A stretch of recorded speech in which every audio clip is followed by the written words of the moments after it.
Leon Trotsky, Balanço e Perspectivas, prefácio da edição russa de 1919. Kremlin, 12 de março de 1919. O caráter da Revolução Russa é a questão fundamental, em relação à qual, consoante a resposta que a ela davam, reagruparam-se as diversas tendências ideológicas e as organizações políticas do movimento revolucionário russo. Essa questão provocou sérios desacordos no seio do próprio movimento social-democrata, quando os acontecimentos vieram dar a ela um alcance prático. A partir de 1904, essas divergências conduziram à formação de duas tendências fundamentais, o menchevismo e o bolchevismo. O ponto de vista dos mencheviques era de que a nossa revolução seria uma revolução burguesa, que conduziria naturalmente à transferência do poder para a burguesia, criando assim as condições de um regime parlamentar burguês. Os bolcheviques, pelo contrário, mesmo reconhecendo que a futura revolução teria inevitavelmente um caráter burguês, apontavam como tarefa da revolução a instauração de uma república democrática por meio da ditadura do proletariado e do campesinato. A análise social dos mencheviques era extremamente superficial e reduzia-se, essencialmente, a grosseiras analogias históricas, método típico dos filisteus cultos. Nem o fato de o desenvolvimento do capitalismo russo ter criado várias contradições nos seus dois polos, só deixando um insignificante lugar à democracia burguesa, nem a experiência dos ulteriores acontecimentos puderam afastar os mencheviques da sua busca incansável de uma democracia real que se colocaria à frente da nação e daria um quadro parlamentar, tanto quanto possível democrático, ao desenvolvimento do capitalismo. Os mencheviques esforçavam-se, sempre e em toda parte, por descobrir sinais do desenvolvimento da democracia burguesa e, onde não os encontravam, inventavam-nos. Exageravam a importância da mais pequena declaração ou manifestação democrática, enquanto subestimavam as forças do proletariado e as perspectivas que se abriam às lutas operárias. Usavam de um tal fanatismo ao descobrir a direção burguesa democrática que garantiria esse quadro burguês legítimo, designado a Revolução Russa. Acreditavam eles, pelas leis da história, que durante a própria Revolução, como não era visível nenhuma direção burguesa democrática, os mencheviques encarregavam-se, com maior ou menor êxito, de assumir eles próprios essa função. Democratas pequeno-burgueses, completamente desprovidos de ideologia socialista, de classe marxista e de orientação de classe, não teriam naturalmente podido, nas condições da Revolução Russa, agir de modo diferente dos mencheviques no papel de partido dirigente da Revolução de Fevereiro. Mas a total ausência de base séria para uma democracia burguesa faz então sentir os seus efeitos à sua custa. Não fizeram mais do que sobreviver a si mesmos e foram eliminados pela luta de classes no oitavo mês da Revolução.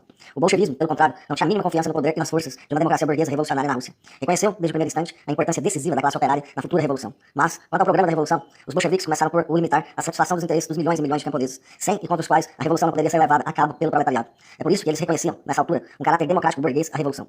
No que se refere à apreciação das forças internas da revolução e das suas perspectivas, o autor, nessa época, não aderia a uma nem a outra das principais tendências do movimento operário russo. O ponto de vista que ele então defendia pode ser exposto da seguinte maneira: a revolução, que começará como uma revolução burguesa, quanto às suas primeiras tarefas, depressa levará as classes hostis a afrontarem-se e não poderá conseguir a vitória final se não transferir o poder para a única classe capaz de se colocar à cabeça das massas oprimidas, o proletariado. Uma vez no poder, este não só não quererá, mas não poderá limitar-se à execução de um programa democrático burguês. Só poderá levar a revolução a bom termo se a revolução russa se transformar numa revolução do proletariado europeu. O programa democrático burguês da revolução será então ultrapassado, ao mesmo tempo que as suas limitações nacionais e a dominação política temporária da classe operária se desenvolverão numa ditadura socialista prolongada. Mas se a Europa se conserva, a contra-revolução burguesa não tolerará o governo das classes exploradas na Rússia e lançará o país para trás, bastante para além de uma república democrática, operária e camponesa. Assim, uma vez tomado o poder, o proletariado não poderá permanecer nos limites da democracia burguesa. Terá que adotar a tática da revolução permanente, quer dizer, ultrapassar as barreiras entre programa mínimo e programa máximo da social-democracia, realizar reformas sociais sempre mais radicais e procurar um apoio direto e imediato na revolução na Europa Ocidental. Esta é a posição desenvolvida e argumentada na presente obra. Foi escrita em 1904 e 1906. Defendendo constantemente o ponto de vista da revolução permanente durante os 15 anos que se seguiram, o autor enganou-se, contudo, na sua apreciação das facções concorrentes da social-democracia. Como uma e outra partiam do ponto de vista da revolução burguesa, o autor pensava que as divergências existentes entre ambas não deviam ser tão profundas que justificassem uma cisão. Ao mesmo tempo, esperava que o curso ulterior dos acontecimentos demonstrasse com clareza, por um lado, a fragilidade e insignificância da democracia burguesa russa, por outro, a impossibilidade objetiva de o proletariado se limitar à execução de um programa democrático. E pensava que as divergências entre frações perderiam então todo o seu fundamento. Permanecendo fora das duas facções durante o período da imigração, o autor não apreciava completamente a importância do fato de que, na realidade, a partir do desacordo entre bolcheviques e mencheviques, fazia reagrupar, de um lado, revolucionários inflexíveis, do outro, elementos que deslizavam para o oportunismo e para a conciliação. Quando instalou a Revolução de 1917, o Partido Bolchevique constituía uma organização fortemente centralizada, onde se encontravam os melhores elementos dos trabalhadores avançados e dos intelectuais revolucionários. E após algumas lutas internas, adotou sem rodeios uma tática dirigida em direção à ditadura socialista da classe operária, em plena harmonia com toda a situação internacional e com as relações de classe na Rússia. Quanto à facção menchevique, esta tinha amadurecido o suficiente nessa altura, como já se disse, para estar apta a assumir as tarefas da democracia burguesa.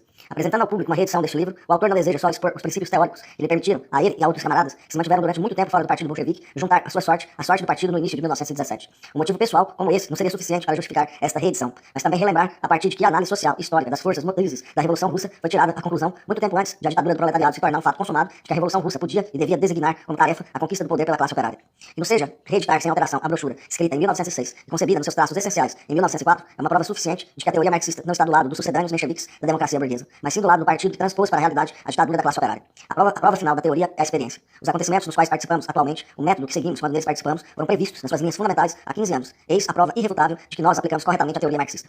Em apêndice, reproduzimos um artigo publicado em 17 de outubro de 1915 no jornal Nacher Slovo, de Paris, sob o título A Luta pelo Poder. Este artigo tinha um fim polêmico e criticava a carta programática dirigida aos camaradas da Rússia, pelos dirigentes mencheviques. Nós tiramos a conclusão de que o desenvolvimento das relações de classes durante os 10 anos que se tinham seguido à Revolução de 1905 tinham tornado ainda mais ilusórias as esperanças dos mencheviques numa democracia burguesa, e que, manifestamente, a sorte da Revolução Russa estava mais do que nunca ligada à ditadura do proletariado. É necessário ser-se verdadeiramente imbecil para, após a batalha de ideias que eclodiu muitos anos antes da Revolução, falar do aventureirismo da Revolução de Outubro. Quando se fala da atitude dos mencheviques relativamente à Revolução, não pode se deixar de mencionar questionar a degenerescência menchevique de Kautsky, que encontra agora nas teorias de Markov, Dan, Tsereteli, a expressão da sua própria decadência teórica e política. Depois de outubro de 1917, soubemos de Kautsky que, embora a conquista do poder político pela classe operária devesse ser olhada como uma missão histórica do Partido Social Democrata, pois que o Partido Comunista Russo não conseguia chegar ao poder pela porta especial e de acordo com o horário fixado por Kautsky, a República dos Soviéticos devia ser entregue para ser corrigida a Kerensky, Tsereteli e Chernov. As críticas reacionárias e pedantes de Kautsky deviam ter surpreendido particularmente os camaradas que viveram com os olhos abertos o período da primeira Revolução Russa e que leram os artigos escritos por ele em 1905 e 1906. Nessa altura, Kautsky, não sem sofrer a influência benéfica de Rosa Luxemburgo, compreendia e reconhecia plenamente que a Revolução Russa não podia acabar numa república democrática burguesa, mas que devia inevitavelmente conduzir à ditadura do proletariado, em virtude do nível atingido pela luta de classes no próprio país e pela situação internacional do capitalismo. Kautsky falava abertamente de um governo operário, a maioria social-democrata. Ele nem sequer sonhava em fazer depender o curso real da luta de classes das combinações mutáveis e superficiais da democracia política. Nesta altura, Kautsky compreendia que a Revolução começaria por despertar, pela primeira vez, os numerosos milhões de camponeses e de pequenos burgueses das cidades. E isso não de uma só vez, mas gradualmente, de tal modo que, quando a luta entre o proletariado e a burguesia capitalista atingisse seu ponto culminante, as grandes massas camponesas estariam ainda no nível muito primitivo de desenvolvimento político e dariam seus votos aos partidos políticos intermediários, que só refletiriam o atraso e os preconceitos da classe camponesa. Kautsky compreendia, então, que o proletariado, conduzido pela própria lógica da revolução à tomada do poder, não podia adiar indefinidamente esta tarefa, porque tal abnegação só faria preparar o terreno para a contra-revolução. Kautsky compreendia então que, após ter conquistado o poder pela sua ação revolucionária, o proletariado não faria depender o destino da revolução a todo momento do humor instável da facção menos acordada, menos consciente das massas, mas que, pelo contrário, faria do poder político concentrado nas suas mãos um poderoso aparelho para a educação e organização destas mesmas massas ignorantes e atrasadas. Kautsky compreendia então que qualificar a Revolução Russa de revolução burguesa e, por isso mesmo, limitar as suas tarefas significaria não compreender nada do que se passava no mundo. Como os marxistas revolucionários russos e polacos reconheciam com razão que a tomada do poder pelo proletariado russo antes do proletariado europeu faloia utilizar a sua situação de classe dominante não para abandonar as suas posições rapidamente à burguesia, mas para conceder uma ajuda poderosa à revolução proletária na Europa e no mundo inteiro. E não mais do que nós, Kautsky não fazia depender toda a sua perspectiva de envergadura mundial, impregnado do espírito da doutrina marxista, da questão de saber como e por quem votariam os camponeses em novembro e dezembro de 1917 nas eleições da Assembleia Constituinte. E agora, quando as perspectivas esquematizadas há 15 anos se tornaram uma realidade, Kautsky recusa um certificado de nascimento à Revolução Russa sob o pretexto de que o seu nascimento não foi devidamente inscrito nos registros políticos da democracia burguesa. Que atitude surpreendente, que incrível degradação do marxismo. Pode-se dizer com toda a justiça que a degenerescência da Segunda Internacional encontrou, neste julgamento de Filisteu, emitido por um de seus maiores teóricos sobre a Revolução Russa, uma expressão ainda mais monstruosa do que no voto dos créditos de guerra de 4 de agosto de 1914. Durante dezenas de anos, Kautsky defendeu e desenvolveu as ideias da Revolução Social. E agora que esta revolução se tornou uma realidade, Kautsky bate em retirada, aterrorizado, diante do poder dos soviéticos na Rússia, e toma uma atitude hostil com relação ao poderoso movimento do proletariado alemão. Kautsky parece aquele pobre mestre da escola que, depois de ter, durante muitos anos, descrito a primavera aos seus alunos entre as 4 paredes da sua sala de aula, cuidadosamente calafetada, se decide, enfim, no final da sua carreira, a sair ao ar livre e, não reconhecendo a primavera, fica furioso e esforça-se por demonstrar que a primavera, depois de muito considerar, não é a primavera, mas uma grande desordem da natureza, em contradição com todas as leis da história natural. É mesmo muito bom que os trabalhadores escutem as vozes da primavera mais cedo do que as dos pedantes mais autorizados. Quanto a nós, discípulos de Marx, continuamos convencidos, como os trabalhadores alemães, que a primavera da Revolução foi executada em pleno acordo com as leis da natureza social, assim como com as da teoria marxista, porque o marxismo não é um relógio super-histórico, mas antes uma análise social das vias e dos meios do processo histórico, tal como se desenrola na realidade. Reproduziu o texto em 2 obras, a de 1906 e a de 1915, sem nenhuma alteração. Tive de início a intenção de juntar ao texto notas que o atualizassem, mas, depois de as ter relido, desisti. Porque se quisesse entrar em pormenores, teria que duplicar a extensão deste livro, para o que me falta tempo agora. Aliás, uma obra de 2 andares daria muito o que fazer ao leitor. Além disto, o que é ainda muito mais importante, considero que o desenvolvimento das ideias que ali se encontram se aproximam muito nas suas ramificações principais das condições da nossa época. E o leitor que tiver o trabalho de estudar este livro de maneira aprofundada conseguirá facilmente completar o exposto com a ajuda dos fatos tirados da experiência da Revolução atual. Introdução. A revolução que se produziu na Rússia constituiu uma surpresa para todo o mundo, exceto para os social-democratas. O marxismo, desde há muito tempo, tinha previsto que a Revolução Russa sairia inevitavelmente do conflito entre o desenvolvimento do capitalismo e as forças do absolutismo ossificado. O marxismo apreciou antecipadamente o caráter da futura Revolução Russa, chamando a esta revolução uma revolução burguesa. O marxismo sublinhou que as tarefas objetivas e imediatas da revolução consistiam em criar condições normais para o desenvolvimento da sociedade burguesa tomada como um todo. Foi demonstrado, a ponto de tornar qualquer discussão ou nova prova inúteis, que o marxismo tinha razão em tudo isso, mas os marxistas devem agora enfrentar uma tarefa de natureza diferente. É necessário, analisando o mecanismo interno da revolução, descobrir as possibilidades que ela apresenta no seu desenvolvimento. Seria um erro estúpido contentarmos-nos em identificar a nossa revolução com os acontecimentos de 1789, 1793 ou de 1848. As analogias históricas de que vive e se alimenta o liberalismo não podem substituir a análise social. A Revolução Russa reveste um caráter absolutamente especial, que resulta da tendência particular de todo o nosso desenvolvimento histórico e social, e abre-nos perspectivas históricas absolutamente novas. Capítulo 1. Particularidades do desenvolvimento histórico da Rússia. Se compararmos o desenvolvimento social da Rússia com dos outros países da Europa, agrupando estes últimos no mesmo capítulo, do ponto de vista do que há de comum na sua história e que o distingue da história da Rússia, poderemos dizer que a principal característica do desenvolvimento social da Rússia são a lentidão e o seu caráter primitivo. Não insistiremos aqui nas causas naturais deste caráter primitivo, mas o fato em si é indubitável. A vida social russa edificou-se sobre as mais pobres e as mais primitivas bases econômicas. O marxismo ensina que o desenvolvimento das forças produtivas determina o processo histórico-social. A formação das corporações econômicas, das classes e dos estados só é possível quando este desenvolvimento atinge um certo nível. A diferenciação em classes e em estados, que é determinada pelo desenvolvimento da divisão do trabalho e pela criação de funções sociais mais especializadas, supõe que a parte da população que é empregada na produção material imediata produz um sobreproduto com relação ao que consome. É só apropriando-se deste sobreproduto que podem elevar-se e tomar forma as classes não produtoras. Além disso, a divisão do trabalho entre as classes produtoras só é possível quando a agricultura atinge um grau de desenvolvimento suficiente para poder assegurar o abastecimento em produtos agrícolas da população não agrícola. Estas proposições fundamentais do desenvolvimento social tinham já sido formuladas claramente por Adam Smith. É por isso, embora o período de Novgorod da nossa história, conhecida como o início da Idade Média na Europa, que além de não do desenvolvimento econômico resultante das condições naturais e históricas, situação geográfica menos favorável, população dispersa, não podia deixar de travar o processo de formação das classes e de lidar com um caráter mais primitivo. É difícil dizer que forma teria tomado o desenvolvimento social da Rússia sob a exclusiva influência das suas tendências internas, se tivesse mantido isolada. Basta dizer que isso não aconteceu, mas a vida social russa, edificada sobre determinados fundamentos econômicos internos, não deixou de sofrer a influência e mesmo a pressão do meio exterior histórico-social. Quando essa organização social estatal, no decurso da sua formação, entrou em conflito com outras organizações vizinhas, o caráter primitivo das relações econômicas e o desenvolvimento comparativamente elevado dos seus adversários tomou um papel decisivo no processo que daí resultou. O Estado russo, nascido sobre uma base econômica primitiva, entrou em relações e em conflito com organizações estatais construídas sobre fundamentos mais elevados e mais estáveis. Duas possibilidades se abriam então. Ou o Estado russo sucumbiria nessa luta, como a Horda de Ouro na luta contra o Estado moscovita, ou a ela se juntaria no desenvolvimento das relações econômicas e absorveria muito mais forças vitais do que se tivesse ficado isolada. Ora, a economia russa encontrava-se já suficientemente desenvolvida para impedir que se produzisse a primeira eventualidade. O Estado não se afundou, mas começou a crescer sob terrível pressão das forças econômicas. Assim, embora a Rússia estivesse rodeada de inimigos por todos os lados, não era aqui ainda que residia o fator principal. De fato, isso aplicar-se-ia a qualquer outro país da Europa, excetuando talvez a Inglaterra. Mas, na luta pela existência que sustentavam uns contra os outros, estes estados dependiam de bases econômicas mais ou menos idênticas, e o seu desenvolvimento econômico não se encontrava, portanto, submetido a uma pressão exterior tão poderosa. A luta contra os tártaros da Crimeia e os tártaros do Mongói exigiu os maiores esforços, mas, naturalmente, não tão grandes como os que exigiu a Guerra dos 100 Anos entre a França e a Inglaterra. Não foram os tártaros que obrigaram a velha Rússia a introduzir as armas de fogo e criar os regimentos permanentes de Streltsy. Nem foram eles que, mais tarde, a obrigaram a formar uma cavalaria nobre e forças de infantaria, mas a pressão exercida pela Lituânia, pela Polônia e pela Suécia. Esta pressão, exercida por uma parte da Europa Ocidental, levou o Estado russo a absorver uma fração excepcionalmente elevada do sobreproduto, isto é, a viver à custa das classes privilegiadas em via de constituição, o que retardou ainda mais o desenvolvimento. Mas isto não é tudo. O Estado, fundado sobre o produto necessário do camponês, privou-o da sua subsistência, levando-o a fugir da terra, na qual ainda não tinha tido tempo de se estabelecer. E assim foi travado o crescimento da população e o desenvolvimento das forças produtivas. Dessa maneira, à medida que o Estado absorvia uma parte desproporcionada do sobreproduto, entrava a diferenciação já silenta entre os Estados. E à medida em que retirava uma parte importante do produto necessário, destruía as próprias bases da produção primitiva das quais dependia. Mas, para poder existir, funcionar e, antes de tudo, e por consequência, apropriar-se da parte do produto social que lhe era necessário, o Estado necessitava de uma organização hierárquica dos Estados. É por isso que, minando seus próprios fundamentos econômicos, o Estado esforçava-se, ao mesmo tempo, através de medidas governamentais, por acelerar o desenvolvimento, e como qualquer outro Estado, por aproveitar-se do desenvolvimento dos Estados.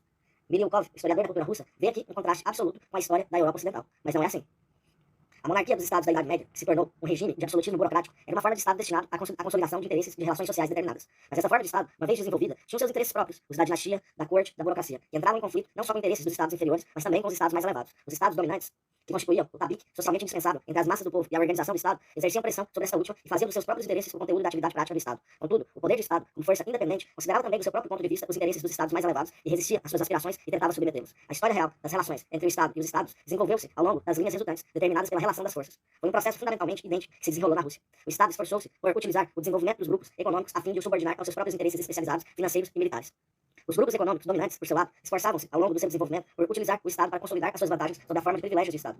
A resultante desse jogo de forças sociais foi bastante mais favorável ao poder de Estado do que na Europa Ocidental. A troca de serviços, à custa das massas trabalhadoras, entre o poder de Estado e os grupos sociais superiores, que encontra a sua expressão na distribuição dos direitos, das obrigações, dos encargos e dos privilégios, era na Rússia menos vantajosa para a nobreza e para o clero do que nas monarquias medievais europeias. Isso está fora de dúvida, mas exagera-se consideravelmente e perde-se todo o sentido das proporções quando se sustenta, como faz Miryukov, que teriam sido os Estados no Ocidente que criaram o Estado. Mas na Rússia, pelo contrário, foi o Estado que criou os Estados no seu próprio interesse. Os Estados não podem ser criados pela ação do Estado, pela lei. Antes que este ou aquele grupo social possa, com a ajuda do poder de Estado, tomar a forma de um Estado privilegiado, deve ter se desenvolvido economicamente com todas as suas vantagens sociais. Os Estados não podem ser fabricados de acordo com uma hierarquia pré-estabelecida ou a ordem da legião de honra. O poder de Estado só pode apoiar, com todos os seus recursos, o processo econômico elementar que dá origem a formações econômicas mais elevadas. Já dissemos acima, o Estado russo consumia uma porção comparativamente grande das forças da nação, entravando assim o processo de cristalização social. Mas este processo era necessário para os seus próprios objetivos. Era, pois, natural que, sob a influência e a pressão do meio ocidental mais diferenciado, pressão transmitida pela organização militar estatal, o Estado, por sua vez, se esforçasse por acelerar o desenvolvimento da diferenciação social sobre fundamentos econômicos primitivos.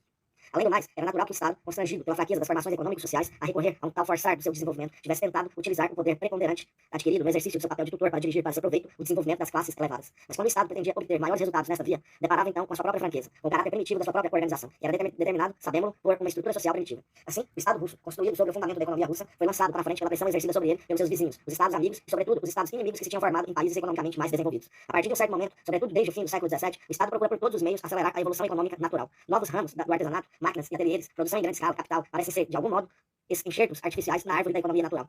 O capitalismo aparece como criado pelo Estado. Deste ponto de vista, poder-se-á mesmo dizer que toda a economia russa é uma criação artificial do Estado, que ela foi enxertada artificialmente na árvore natural da ignorância nacional. Como a economia russa, o pensamento russo desenvolveu-se sob a pressão direta do pensamento mais avançado e da economia mais desenvolvida do Ocidente. Ao caráter de economia natural da economia russa, correspondia um desenvolvimento medíocre do comércio externo. Foi, pois, essencialmente sob a égide do Estado que se encontraram colocadas as relações com os outros países, e a influência destes manifestou-se numa luta encarniçada pela existência do Estado antes de encontrar a sua expressão numa competição econômica direta. Foi por intermédio do Estado que as economias ocidentais influenciaram a economia russa. A fim de poder sobreviver no meio de países hostis e melhor armados, a Rússia viu-se constrangida a construir fábricas, a organizar escolas escolas navais a editar manuais sobre a arte das fortificações, etc. Mas se o curso geral da economia interna deste imenso país não tivesse sido nessa direção, se o desenvolvimento das condições econômicas não tivesse criado a necessidade da ciência pura e aplicada, todos os esforços do Estado teriam sido vãos. A economia nacional que, pelo seu próprio movimento, tendia a transformar-se, não respondia senão a medidas governamentais que correspondiam às suas próprias tendências e só na medida em que elas lhes correspondiam. A história da indústria russa, do sistema monetário russo e do crédito do Estado russo constitui a melhor demonstração possível da justeza deste ponto de vista. Abre aspas, a maior parte dos ramos industriais, metalurgia, refinaria de açúcar, petróleo, destilarias, a própria indústria têxtil, escreve o professor Mendeleev, nasceu sob a influência direta de medidas governamentais, por vezes mesmo com a ajuda de importantes subsídios do governo, mas sobretudo graças ao fato de o governo adotar sempre, conscientemente, uma política protecionista. Sob o reinado de Alexandre, o governo inscreveu abertamente esta política na sua bandeira, aceitando sem reservas aplicar à Rússia os princípios do protecionismo. Os círculos governamentais mostraram ser mais avançados do que o conjunto das nossas classes educadas. Fecha aspas. O douto panegirista do protecionismo industrial esquece-se de acrescentar que a política do governo não era de maneira nenhuma guiada pela preocupação de desenvolver as forças da indústria, mas por considerações fiscais e, por outro lado, militares e técnicas. Foi por isso que a política protecionista se encontrou bastante vezes em oposição não só com os interesses fundamentais do desenvolvimento industrial, mas também com os interesses privados dos vários grupos de homens de negócio. Foi assim que os proprietários de fiações de algodão declaravam abertamente que, abre aspas, são mantidos os direitos elevados sobre o algodão, não para encorajar sua cultura, mas exclusivamente no interesse do fisco, fecha aspas. De igual modo, quando a criação dos estados, o governo prosseguia, antes de tudo, a realização dos objetivos do Estado e, ao implantar a indústria, a sua principal preocupação eram as exigências do tesouro. Contudo, não existe nenhuma dúvida de que, para a transplantação do sistema de produção das fábricas no solo russo, o papel da autocracia não foi menor. No momento em que a sociedade burguesa que se desenvolvia começou a sentir a necessidade de instituições políticas semelhantes a dos países ocidentais, a autocracia dispunha de toda a força material dos estados europeus. Ela repousava sobre um aparelho burocrático centralizado, sem nenhuma utilidade para estabelecer novas relações, mas apto a despender uma grande energia na execução de repressões sistemáticas. A imensidão do país tinha sido superada graças ao telégrafo, que dá confiança aos atos da administração e assegura uma uniformidade relativa e rapidez na execução das suas decisões em matéria de repressão.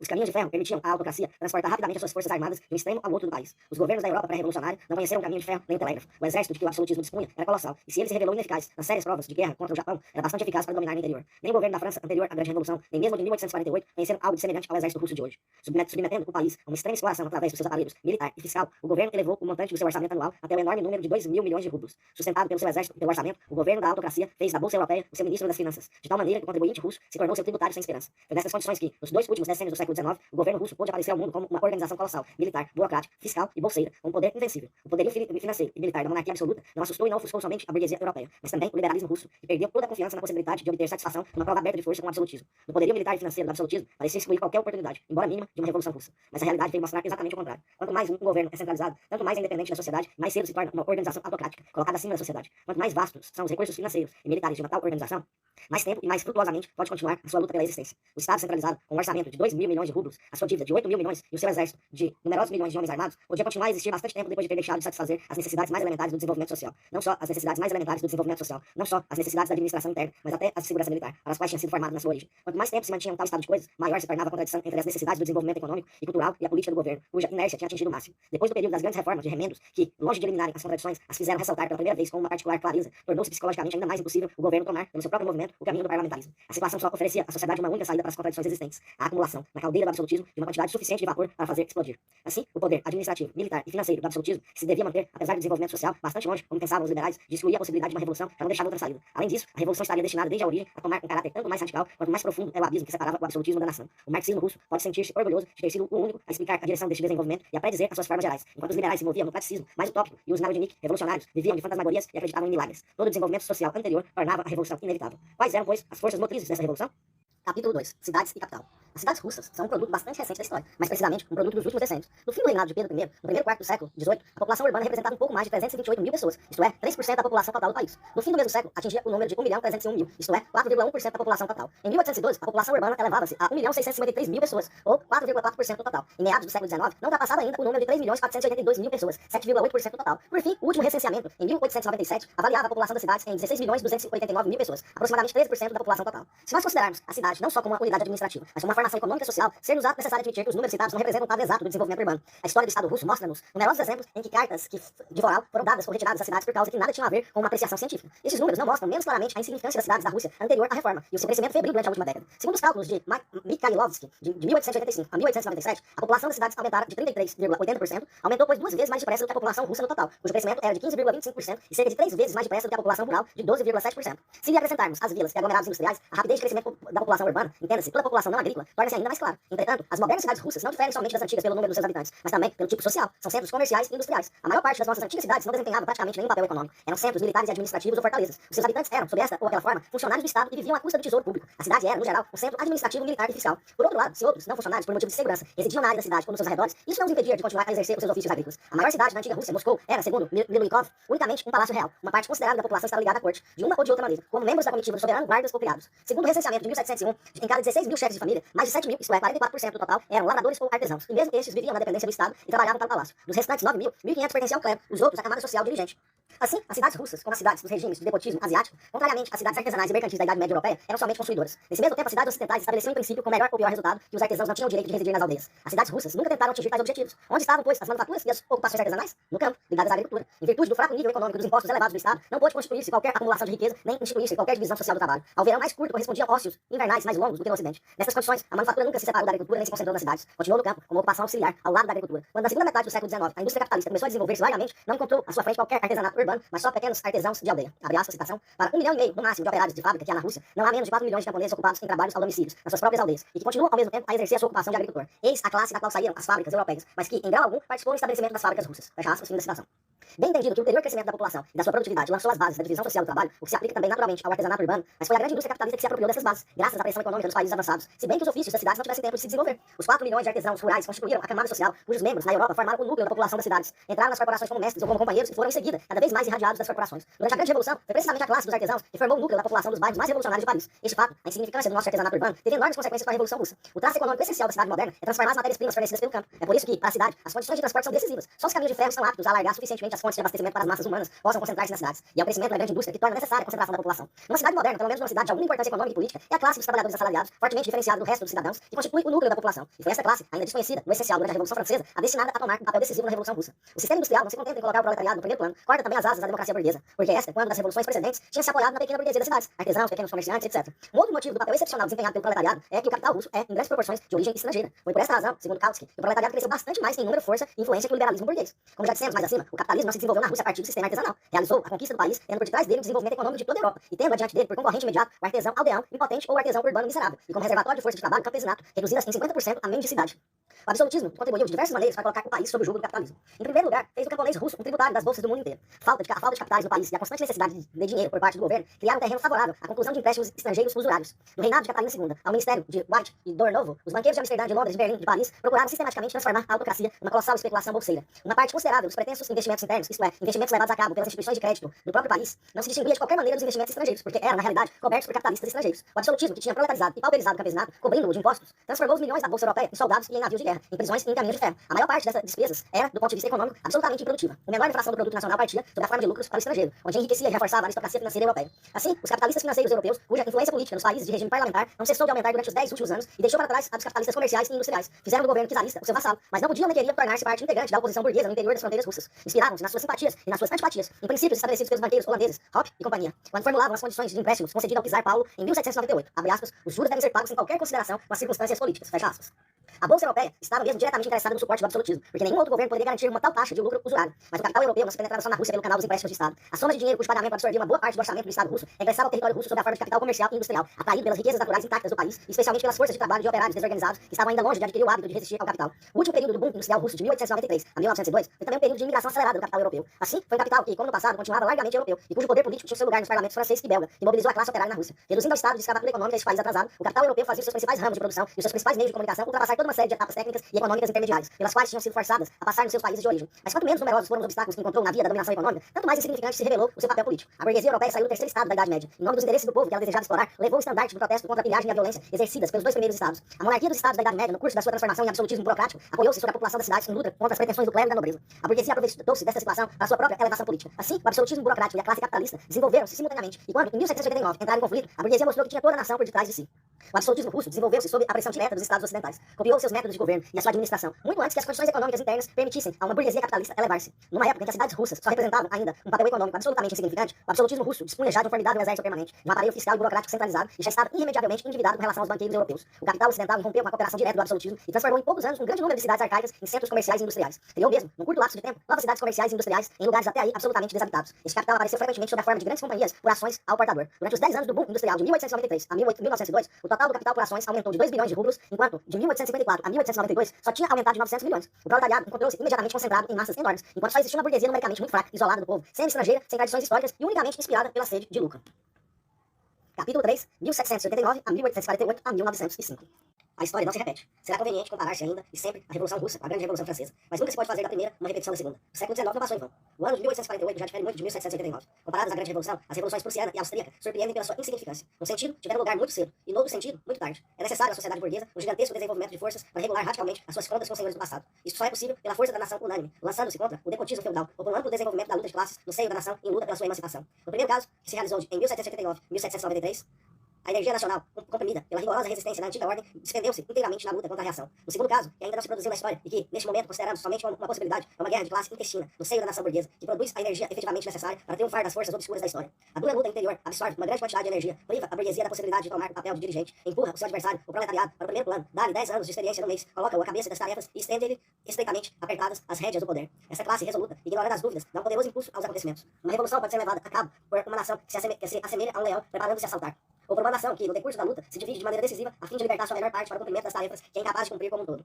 Encontram-se aqui dois conjuntos opostos de condições históricas que, na sua forma pura, só constituem naturalmente uma oposição lógica. Neste caso, como frequentemente, o meio termo é a pior das soluções. Mas foi este meio termo que teve lugar em 1848. Vimos, no período histórico, no período heróico da história da França, uma burguesia esclarecida e ativa, ainda inconsciente das contradições que comportava a sua própria posição, a quem a história tinha imposto a tarefa de dirigir a luta por uma ordem nova, não só contra as instituições caducas da França, mas também contra as forças reacionárias de toda a Europa. Como consequência, a burguesia considerava-se em todas as suas frações como chefe da nação, juntava as massas para a luta, dava-lhes palavras de ordem e ditava-lhes uma tática para o combate.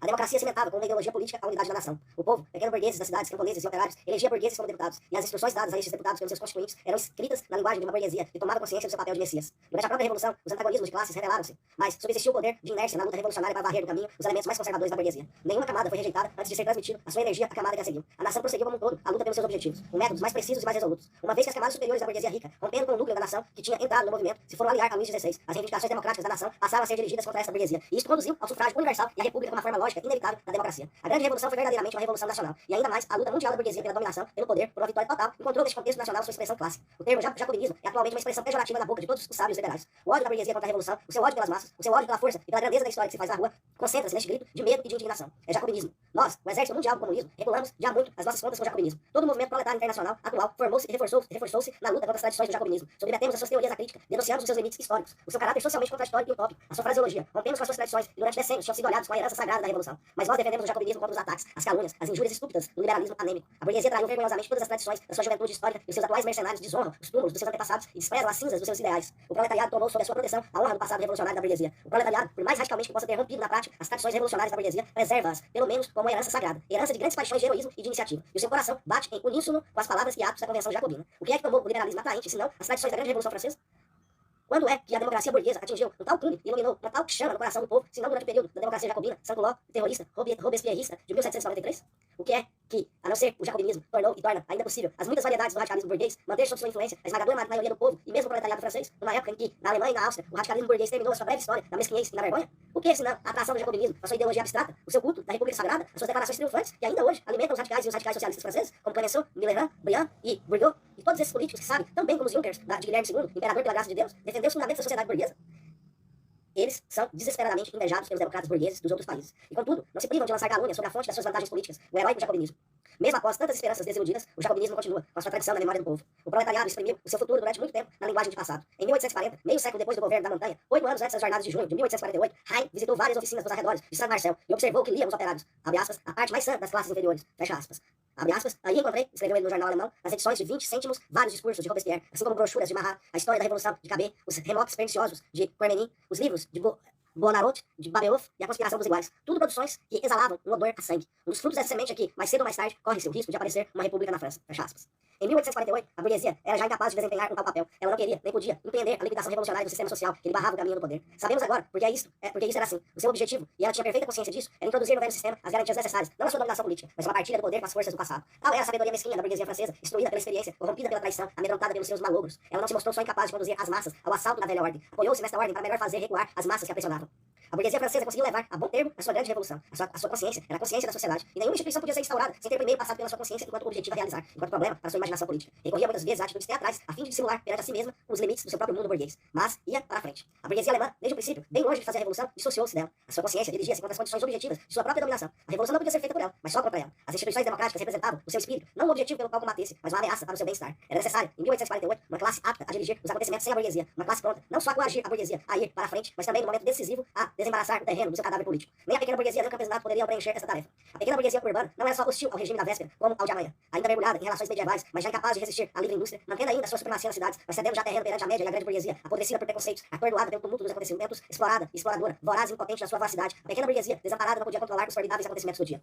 O campesinato encontrava-se, ainda mais, completamente privado de iniciativa política. Acorrentado durante séculos, miserável e furibundo, sofrendo simultaneamente todos os aspectos da antiga exploração e de todos os da nova, o campesinato constituiu, numa certa época, um vasto reservatório de forças revolucionárias. Mas, desorganizado, disseminado, isolado dos centros nervosos da política e da cultura, que são as cidades, mergulhado num estado de estupor, limitado no seu horizonte aos confins das respectivas aldeias, indiferente a tudo o que a cidade pensava, o camponês não podia representar o papel de força dirigente. Logo que se via liberto do fardo das obrigações feudais, o campesinato apaziguava-se e mostrava uma negra ingratidão com relação às cidades que se tinham batido pelos seus direitos. Os camponeses emancipados tornavam-se fanáticos da ordem.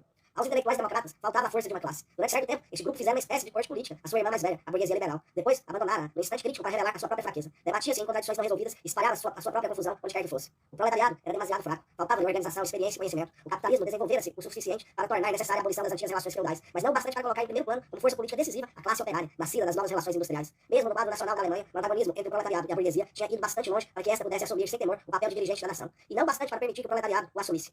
Evidentemente, o conflito que se desenrolava no interior da Revolução preparava o proletariado para a independência política, mas ao mesmo tempo, enfraquecendo a energia e a unidade da ação, provocava um estéril dispêndio de energias e o obrigava a Revolução a marcar passo, após os seus primeiros êxitos, para finalmente bater em retirada sobre os golpes da reação. É na Áustria que o caráter inacabado e incompleto, revestido pelas relações políticas deste período da Revolução, aparece da maneira mais clara e mais trágica. O proletariado de Viena deu provas, em 1848, de um admirável heroísmo e de uma energia inesgotável. Movido por um confuso instinto de classe, faltando-lhe uma concepção geral dos objetivos da luta, tateando de uma palavra de ordem para outra, lançou-se sempre de novo no combate, pois é bastante notável. A direção do proletariado passou pelas mãos dos estudantes, o único grupo democrático ativo que, em virtude da sua própria atividade, desfrutava de uma grande influência sobre as massas e, por conseguinte, sobre os acontecimentos. Sem a menor dúvida, os estudantes sabiam bater-se corajosamente nas barricadas e fraternizar honrosamente com os operários, mas eram absolutamente incapazes de dirigir os progressos de uma revolução que lhes tinha entregado a ditadura da rua. O proletariado, desprovido de organização, de experiência política e de uma direção independente, seguia os estudantes. A cada fase crítica dos acontecimentos, os operários ofereciam aos senhores que trabalhavam com a cabeça a ajuda dos que trabalhavam com as mãos. Os estudantes tanto chamavam os operários ao combate como eles barravam os caminhos de acesso dos arredores para a cidade. Por vezes, serviam-se da sua autoridade política, apoiando-se ao mesmo tempo nas armas da sua legião acadêmica para proibir os operários de avançarem com as suas próprias reivindicações independentes. Esta é uma forma clara e clássica de ditadura revolucionária bem intencionada sobre o proletariado. Aqui conduziram, pois, estas relações sociais a isto, em 26 de maio, quando os operários de Viena, respondendo ao apelo dos estudantes, se preparam para resistir ao desarmamento da sua legião. Quando toda a população da capital, cobrindo toda a cidade de barricadas, deu provas de uma notável energia e se apoderou de Viena, quando toda a Áustria se aliou e Viena em armas e a monarquia fugiu e se desvaneceu, quando, sob pressão do povo, as últimas tropas foram retiradas da capital, quando o governo da Áustria se demitiu sem designar sucessor, não se encontrou qualquer força política para tomar o leme. A burguesia liberal recusou-se a tomar um poder que tinha sido conquistado por tais processos de arruaceiros. Ela só sonhava com a volta do imperador que se tinha refugiado no Tirol. Os operários tinham bastante bravura para vencer a reação, mas não bastante organização nem consciência para ocupar o seu lugar. Existia um poderoso movimento operário, mas a luta de classe proletária, com seus objetivos políticos precisos, não estava ainda suficientemente desenvolvida. O proletariado era incapaz de tomar o leme, não podia cumprir essa grande tarefa histórica. E os democratas burgueses, como acontece frequentemente, esquivavam-se no momento decisivo. Obrigar esses desertores a cumprir as suas obrigações não teria exigido ao proletariado menos energia e maturidade do que as necessárias para estabelecer um governo operário provisório. A consequência de tudo isso foi uma situação da qual o contemporâneo poderia dizer com pertinência. Abre aspas, a República estabeleceu-se em Viena, mas, infelizmente, ninguém se apercebeu disso. Fecha aspas. Esta República, na qual ninguém se apercebeu, abandonou a cena por um longo período, deixando lugar aos Habsburgos. Uma ocasião falhada raramente volta a encontrar-se. Da experiência das revoluções húngaras e alemã, Lassalle tirou a conclusão de que, de hora avante, as revoluções só poderiam apoiar-se na luta de classe do proletariado. Eis o que ele escreve a Marx numa carta datada de 24 de outubro de 1849. Abre aspas. A Hungria tinha mais possibilidades de conduzir a sua luta a uma saída vitoriosa do que qualquer outro país. Isso, entre outras razões, porque neste país o partido não estava dividido nem exposto a violentos conflitos, como na Europa Ocidental. E porque aí a revolução tomou, em larga medida, a forma de uma luta pela independência nacional. No entanto, a Hungria foi vencida, e vencida precisamente em virtude da traição do Partido Nacional. Estes acontecimentos e a história da Alemanha, em 1848 a 1849, levam-me a concluir que nenhuma revolução poderá vencer na Europa se não se afirmar puramente socialista desde o início. Nenhuma luta poderá ser vitoriosa se as questões sociais só entrarem como elemento vago e ficarem para trás, ou se for conduzida sob a bandeira do renascimento nacional e da República Burguesa. Fecha aspas. Não nos demoraremos a criticar essas conclusões demasiado categóricas. O que, todavia, se encontra fora de dúvida é que, desde meados do século XIX, o problema da emancipação política não podia ser resolvido por uma tática de pressão, combinada e unânime, de toda a nação. Só uma tática independente do proletariado, encontrando na sua posição de classe, e só na sua posição de classe, as forças necessárias para a luta, poderia assegurar a vitória da Revolução. A classe operária russa de 1906 difere em absoluto dos operários vienenses em 1848. A melhor prova disso é a aparição, em toda a Rússia, de soviéticos de deputados operários. Não se tratava aqui de organizações conspirativas preparadas previamente, com o fim de assegurarem, no momento da revolta, a tomada do poder pelos operários. Não, os soviéticos eram órgãos criados de maneira organizada pelas próprias massas, com o fim de coordenarem as suas lutas revolucionárias. E estes soviéticos, eleitos pelas massas e responsáveis perante elas, são incontestáveis instituições democráticas, fazendo a mais resoluta política de classe no espírito do socialismo revolucionário. As particularidades sociais da Rússia são especialmente mais evidentes na questão do armamento da nação. A primeira reivindicação e a primeira conquista de todas as revoluções, em 1789 e em 1848, em Paris, em todos os estados da Itália, em Viena e em Berlim, foi a formação de uma milícia, a Guarda Nacional. Em 1848, toda a oposição burguesa, mesmo seus elementos mais moderados, exigiu a formação de uma Guarda Nacional, isto é, o armamento das classes possidentes e educadas. Isso não só para defender as liberdades conquistadas, ou melhor, suscetíveis de serem concedidas contra os golpes de Estado vindos de cima, mas também para proteger a propriedade privada burguesa dos assaltos do proletariado. Abre aspas, os italianos compreenderam muito bem que uma milícia civil armada tornaria impossível a existência ulterior do absolutismo. Além disso, esta milícia era, para as classes possidentes, uma garantia contra uma eventual anarquia e quaisquer desordens vindas de baixo. Fecha aspas. Que a reação do poder, não dispondo de bastante tropas no centro das operações para acabar com a anarquia, isto é, com as massas revolucionárias, armou a burguesia. O absolutismo começou por autorizar os burgueses a reduzir e a pacificar os trabalhadores. Depois desarmou e pacificou os burgueses. Na Rússia, a reivindicação de uma milícia não encontrou nenhum eco no seio dos partidos burgueses. Os liberais não podem deixar de compreender qual é a significação verdadeira da questão das armas. O absolutismo deu-lhes algumas lições a este respeito, mas eles compreendem também que é absolutamente impossível criar uma milícia na Rússia, fora do proletariado ou contra ele. Os operários russos não se parecem com os operários de 1848, que enchiam os bolsos de pedras e se armavam com enxadas, enquanto os comerciantes, os estudantes e os advogados traziam um mosquete real ao ombro e uma espada à cintura. Armar a revolução na Rússia significa, em primeiro lugar e antes de tudo, armar os operários. Os liberais, que o sabem e que têm medo disso, renunciaram em absoluto à milícia. Eles adotaram mesmo essa posição sem combater o absolutismo. Exatamente como o burguês Thiers entregou Paris e a França a Bismarck, simplesmente para não ser obrigado a armar os operários. No manifesto da Coligação Democrático-Liberal de Djevelov-Gov, discutindo a possibilidade de revoluções, diz muito justamente que, abre aspas, a própria sociedade deve estar pronta quando o momento chegar para defender a sua Constituição, fecha aspas. Mas, como essa afirmação tem por conclusão lógica a reivindicação do armamento do povo, o filósofo liberal considera necessário acrescentar que não é, abre aspas, preciso que estejam todos armados, fecha aspas, para impedir qualquer golpe de Estado. Basta que a sociedade esteja pronta a resistir. Mas de que maneira não diz. Se qualquer conclusão pode ser retirada de tudo isso, é que, no coração dos nossos democratas, o medo do proletariado em armas é mais forte do que o da soldadesca da autocracia. É por isso que a tarefa do armamento da revolução pesa com todo o seu peso sobre os ombros do proletariado. A milícia civil, reivindicação de classe da burguesia em 1848, foi na Rússia, desde o princípio, a reivindicação do armamento do povo e, antes de tudo, do proletariado. A sorte da Revolução Russa foi jogada nesta questão. Capítulo 4. A Revolução e o Proletariado. A revolução é uma prova de força aberta entre as forças sociais em luta pelo poder. O Estado não é um fim em si, é unicamente uma máquina nas mãos das forças sociais dominantes. Como qualquer máquina, tem os seus mecanismos. O mecanismo motor, o mecanismo de transmissão e o mecanismo de execução. A força motriz do Estado é o interesse da classe. O mecanismo motor é a agitação, a imprensa, a propaganda pela igreja e pela escola, os partidos, os comícios na rua, as petições e as revoltas. O mecanismo de transmissão é a organização legislativa dos interesses de casta, de dinastia, de Estado ou de classe, que se apresentam como a vontade de Deus, absolutismo, ou a vontade da nação, parlamentarismo. Finalmente, o mecanismo executivo é a administração com sua política, os tribunais com as suas prisões e o exército. O Estado não é um fim em si, mas um meio extremamente poderoso de organizar, de desorganizar e de reorganizar as relações sociais. Consoante, quem o controla pode ser uma poderosa alavanca para a revolução, ou um instrumento de que se serve o governo para organizar a estagnação. Qualquer partido político digno deste nome luta para conquistar o poder político e colocar assim o Estado ao serviço da classe, cujos interesses exprime. A social-democracia, partido do proletariado, luta naturalmente pela dominação política da classe operária. O proletariado cresce e reforça-se com o crescimento do capitalismo. Neste sentido, o desenvolvimento do capitalismo é também o desenvolvimento do proletariado, no sentido da sua ditadura. Mas o dia e a hora em que o poder passará para as mãos da classe operária dependem diretamente, não do nível atingido pelas forças produtivas, mas das relações da luta de classes, da situação internacional e de um certo número de fatores subjetivos, tradições, iniciativa, combatividade dos operários. É possível que os operários conquistem o poder num país economicamente atrasado antes de conquistarem um país avançado. Em 1871, os operários tomaram deliberadamente o poder na cidade pequena burguesa de Paris. Só por 2 meses, é verdade, mas nos centros ingleses ou americanos do grande capitalismo, os trabalhadores nunca tiveram poder, mesmo por 1 hora, nas suas mãos. Imaginar que a ditadura do proletariado depende, de algum modo, automaticamente, do desenvolvimento e dos recursos técnicos de um país é tirar uma conclusão falsa de um materialismo econômico simplificado até o absurdo. Este ponto de vista nada tem a ver com o marxismo. Na nossa opinião, a Revolução Russa criará condições favoráveis à passagem do poder para as mãos dos operários. E, se a revolução prevalecer, é o que se realizará com efeito. Antes que os políticos do liberalismo burguês tenham tido a possibilidade de poder mostrar plenamente a prova de seu talento para governar. Ao fazer o balanço da Revolução e da Contra-Revolução de 1848 e 1849 para o jornal americano The Tribune, Marx escreveu: abre aspas, no seu desenvolvimento social e político, a classe operária está tão atrasada na Alemanha com relação à da Inglaterra e da França como a burguesia alemã com a destes países. Tal mestre, tal discípulo. A evolução das condições de existência para uma classe proletária numerosa, forte, concentrada e inteligente marcha a par com o desenvolvimento das condições de existência de uma classe burguesa numerosa, rica, concentrada e poderosa. O movimento operário nunca é independente, nunca possui um caráter exclusivamente proletário, antes que as diferentes frações da burguesia, e sobretudo a sua fração mais progressiva, os grandes industriais, não tenham conquistado o poder político e transformado o Estado de acordo com as suas necessidades. É então que o inevitável conflito entre patrões e operários se torna eminente e já não pode ser adiado. Fecha aspas. Esta citação é provavelmente familiar ao leitor, porque os marxistas têm abusado de textos semelhantes nos últimos tempos. Ela foi utilizada como um argumento irrefutável contra a ideia de um governo da classe operária na Rússia. Tal mestre, tal discípulo. Se a burguesia capitalista não é ainda bastante forte para tomar o poder, dizem eles, então é ainda menos possível estabelecer uma democracia operária, isto é, a dominação política do proletariado. O marxismo é, antes de tudo, um método de análise, não de textos, mas de relações sociais. Será verdade que na Rússia a fraqueza do liberalismo capitalista significa inevitavelmente a fraqueza do movimento operário? Será verdade que para a Rússia não pode haver movimento operário independente antes que a burguesia tenha conquistado o poder? Basta colocar estas questões para ver que formalismo sem esperança se dissimula por trás das tentativas feitas para transformar uma observação historicamente relativa num axioma supra-histórico. Durante o período do boom industrial, o desenvolvimento da indústria tinha tomado na Rússia um caráter americano. Mas do ponto de vista das suas dimensões atuais, a indústria russa está na infância, se comparar com a dos Estados Unidos. 5 milhões de pessoas, 16,6% da população ocupada na economia, estão empenhadas na indústria, na Rússia. Nos Estados Unidos, os números correspondentes seriam 6 milhões, 22,2%. Estes números ainda nos dizem relativamente pouco, mas tornam-se eloquentes se os lembramos que a população russa e americana é necessário observar que, em 1900, as fábricas americanas produziam mercadorias no total de 25 bilhões de rublos, enquanto no mesmo período as fábricas russas produziram menos de 2 bilhões e meio de rublos.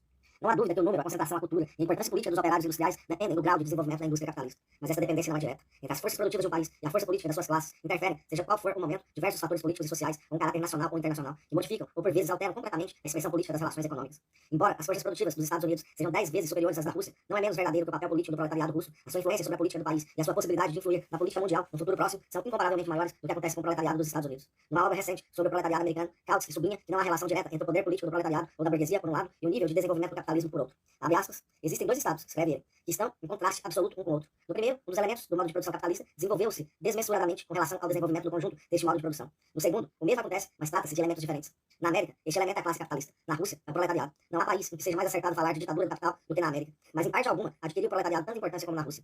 Essa importância vai aumentar, e aumentará sem dúvida alguma, porque só recentemente esse país começou a tomar parte na luta de classe e lhe deixou algum campo livre. Fecha aspas. Sublinhando que, numa certa medida, a Alemanha pode aprender na Rússia sobre seu próprio futuro, é algo que se prossegue. Abre aspas. É verdadeiramente extraordinário que o proletário russo nos possa mostrar o nosso futuro, na medida em que este encontra a sua expressão, não no grau de desenvolvimento do capital, mas no protesto da classe operária. O fato de a Rússia ser o mais atrasado dos estados do mundo capitalista poderia parecer contradizer a concepção materialista da história, segundo a qual o desenvolvimento econômico é a base do desenvolvimento político. Mas, na realidade, só se contradiz a caricatura da concepção materialista da história, dos seus adversários e dos seus críticos, que nela mais não vem do que um esquema estereotipado e não um método de pesquisa. Fecha aspas.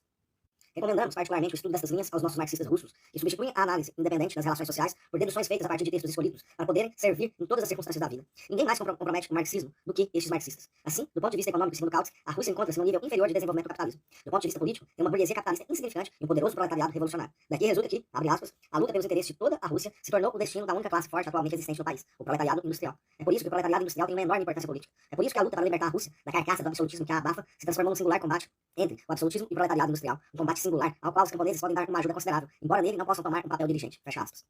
Será que tudo isso não nos autoriza a concluir que, na Rússia, o discípulo tomará o poder antes do mestre? Pode haver duas formas de otimismo político. Podemos, numa situação revolucionária, exagerar as nossas forças e as nossas vantagens e empreender a realização de tarefas que não correspondem à relação de forças. Por outro lado, é-nos possível fixar, com otimismo, limites às nossas tarefas revolucionárias, embora sejamos inevitavelmente conduzidos pela lógica de nossa posição a ultrapassar esses limites. Afirmando que a nossa revolução é burguesa nos seus objetivos e, por consequência, nos seus resultados inevitáveis, fixam-se limites a todos os problemas que levantam essa revolução. Mas isso quer dizer que se fecham os olhos perante o fato de o autor principal nessa revolução burguesa ser o proletariado, que todo o curso da revolução empurra para o poder. Poder-se-ia, então, argumentar dizendo que, no quadro de uma revolução burguesa, a dominação política do proletariado será simplesmente um episódio passageiro. Seria esquecer que, uma vez que o proletariado tem o poder nas mãos, não cederá, sem opor uma resistência desesperada. Este poder só poderá ser subtraído pela força das armas. Poder-se-ia, igualmente, argumentar sustentando que as condições sociais da Rússia não se encontram ainda maduras para uma economia socialista. É necessário, no entanto, considerar que o proletariado, uma vez no poder, será inevitavelmente pressionado pela própria lógica da sua posição a instalar uma gestão estatal da indústria. A fórmula sociológica geral, revolução burguesa, não resolve, de maneira nenhuma, os problemas táticos e políticos, as contradições e as dificuldades levantadas pelo mecanismo de uma revolução burguesa determinada. No final do século XVIII, no quadro de uma revolução burguesa, cuja tarefa era estabelecer a dominação do capital, a ditadura do Santo Lopes revelou-se possível. Este não foi um episódio passageiro. Essa ditadura marcou todo o século seguinte, embora tenha rapidamente fracassado contra as barreiras da Revolução Francesa, que a limitavam de todos os lados. No princípio do século XX, uma revolução cujas tarefas objetivas diretas são igualmente burguesas, emerge, com uma perspectiva de um futuro próximo, a dominação política inevitável, ou pelo menos provável, do proletariado. E este saberá assegurar que a sua dominação não seja, como esperam alguns filisteus realistas, um simples episódio. Mas nós podemos desde já colocar a questão: será inevitável que a ditadura proletária tente fracassar contra as barreiras da Revolução Burguesa? Ou será possível que, nas atuais condições históricas mundiais, ela possa descobrir uma perspectiva de vitória despedaçando tais barreiras? São meras questões de tática que se colocam à nossa frente. Deveremos, à medida que a Revolução se aproxima desta etapa, preparar conscientemente um governo da classe operária, ou ser-nos-á necessário considerar, neste estágio, o poder político como uma infelicidade que a Revolução Burguesa está pronta a impor aos trabalhadores e que seria melhor evitar? Bem, poderíamos aplicar a nós mesmos a frase do político realista Volmar sobre os comunards em 1871. Abre aspas, em vez de tomar o poder, seria melhor que fossem dormir. Fecha aspas. Capítulo 5. O proletariado no poder e o campesinato. Se a revolução trouxer uma vitória decisiva, o poder passará para a classe que tomar o papel dirigente na luta, por outros termos, a classe operária. Digamos já que isso não exclui de maneira nenhuma a entrada no governo dos representantes revolucionários dos grupos sociais não proletários. Estes podem e devem estar no governo. Uma política sã obrigará o proletariado a chamar ao poder os dirigentes influentes da pequena burguesia das cidades, dos intelectuais e do campesinato. Todo o problema reside nisto. Quem determinará o conteúdo da política governamental? Quem formará no seu seio uma maioria estável? Uma coisa será os representantes das camadas democráticas do povo entrarem no governo de maioria operária. Outra será completamente diferente os representantes do proletariado participarem num governo democrático burguês característico, no qual tomam, mais ou menos, um papel de reféns. A política da burguesia capitalista liberal, com todas as suas hesitações, recuos e traições, é perfeitamente determinada. A política do proletariado é ainda mais determinada e acabada, mas a dos intelectuais, em virtude do seu caráter social intermediário e da sua elasticidade política. A do campesinato, em virtude da sua diversidade social, da posição intermediária que ocupa e do seu caráter primitivo. A da pequena burguesia das cidades, em virtude, uma vez ainda, da sua falta de caráter, da posição intermediária que ocupa e da completa ausência de tradições políticas. A política destes três grupos sociais é absolutamente indeterminada, informe, rica de possibilidades diversas, portanto, de surpresas. Um governo democrático revolucionário sem representantes do proletariado é uma concepção desprovida de sentido. Basta que procuremos imaginar um tal governo para disso nos apercebermos. Recusando-se a participar do governo, os social-democratas formariam um governo revolucionário absolutamente impossível. E também, uma tal atitude da sua parte equivaleria a uma traição.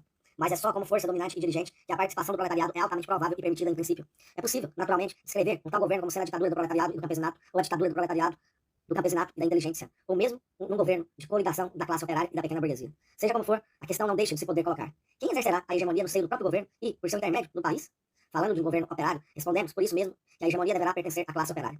A Convenção Nacional, órgão da ditadura jacobina, não era exclusivamente composta por jacobinos. Mais ainda, os jacobinos constituíam uma minoria, mas a influência dos sans-culottes fora do recinto da Convenção e a necessidade de adotar uma política resoluta para salvar o país fizeram cair o poder nas mãos dos jacobinos. Se, na sua forma, a Convenção, composta de jacobinos, girondinos e desse vasto centro hesitante que se chamava o Pântano, representava a nação, na sua essência era uma ditadura dos jacobinos. Quando falamos de um governo operário, o que temos em vista é um governo no seio do qual os representantes da classe operária dominam e dirigem. O proletariado não poderá senão alargar a base da revolução a fim de consolidar o seu poder. Só quando a vanguarda da revolução, o proletariado das cidades, estiver no governo do Estado, numerosos setores das massas trabalhadoras, nomeadamente no campo, entrarão na revolução e organizar-se-ão politicamente. A agitação e a organização revolucionárias poderão então beneficiar da ajuda do Estado. O poder legislativo tornar-se-á uma poderosa alavanca para revolucionar as massas. A natureza das relações sociais históricas, que fez cair todo o peso da revolução burguesa sobre os ombros do proletariado, não colocará só o governo operário diante de formidáveis dificuldades, mas assegurar-lhe-á também o benefício de inestimáveis vantagens. Todas as relações entre o proletariado e o campesinato serão, com isso, afetadas.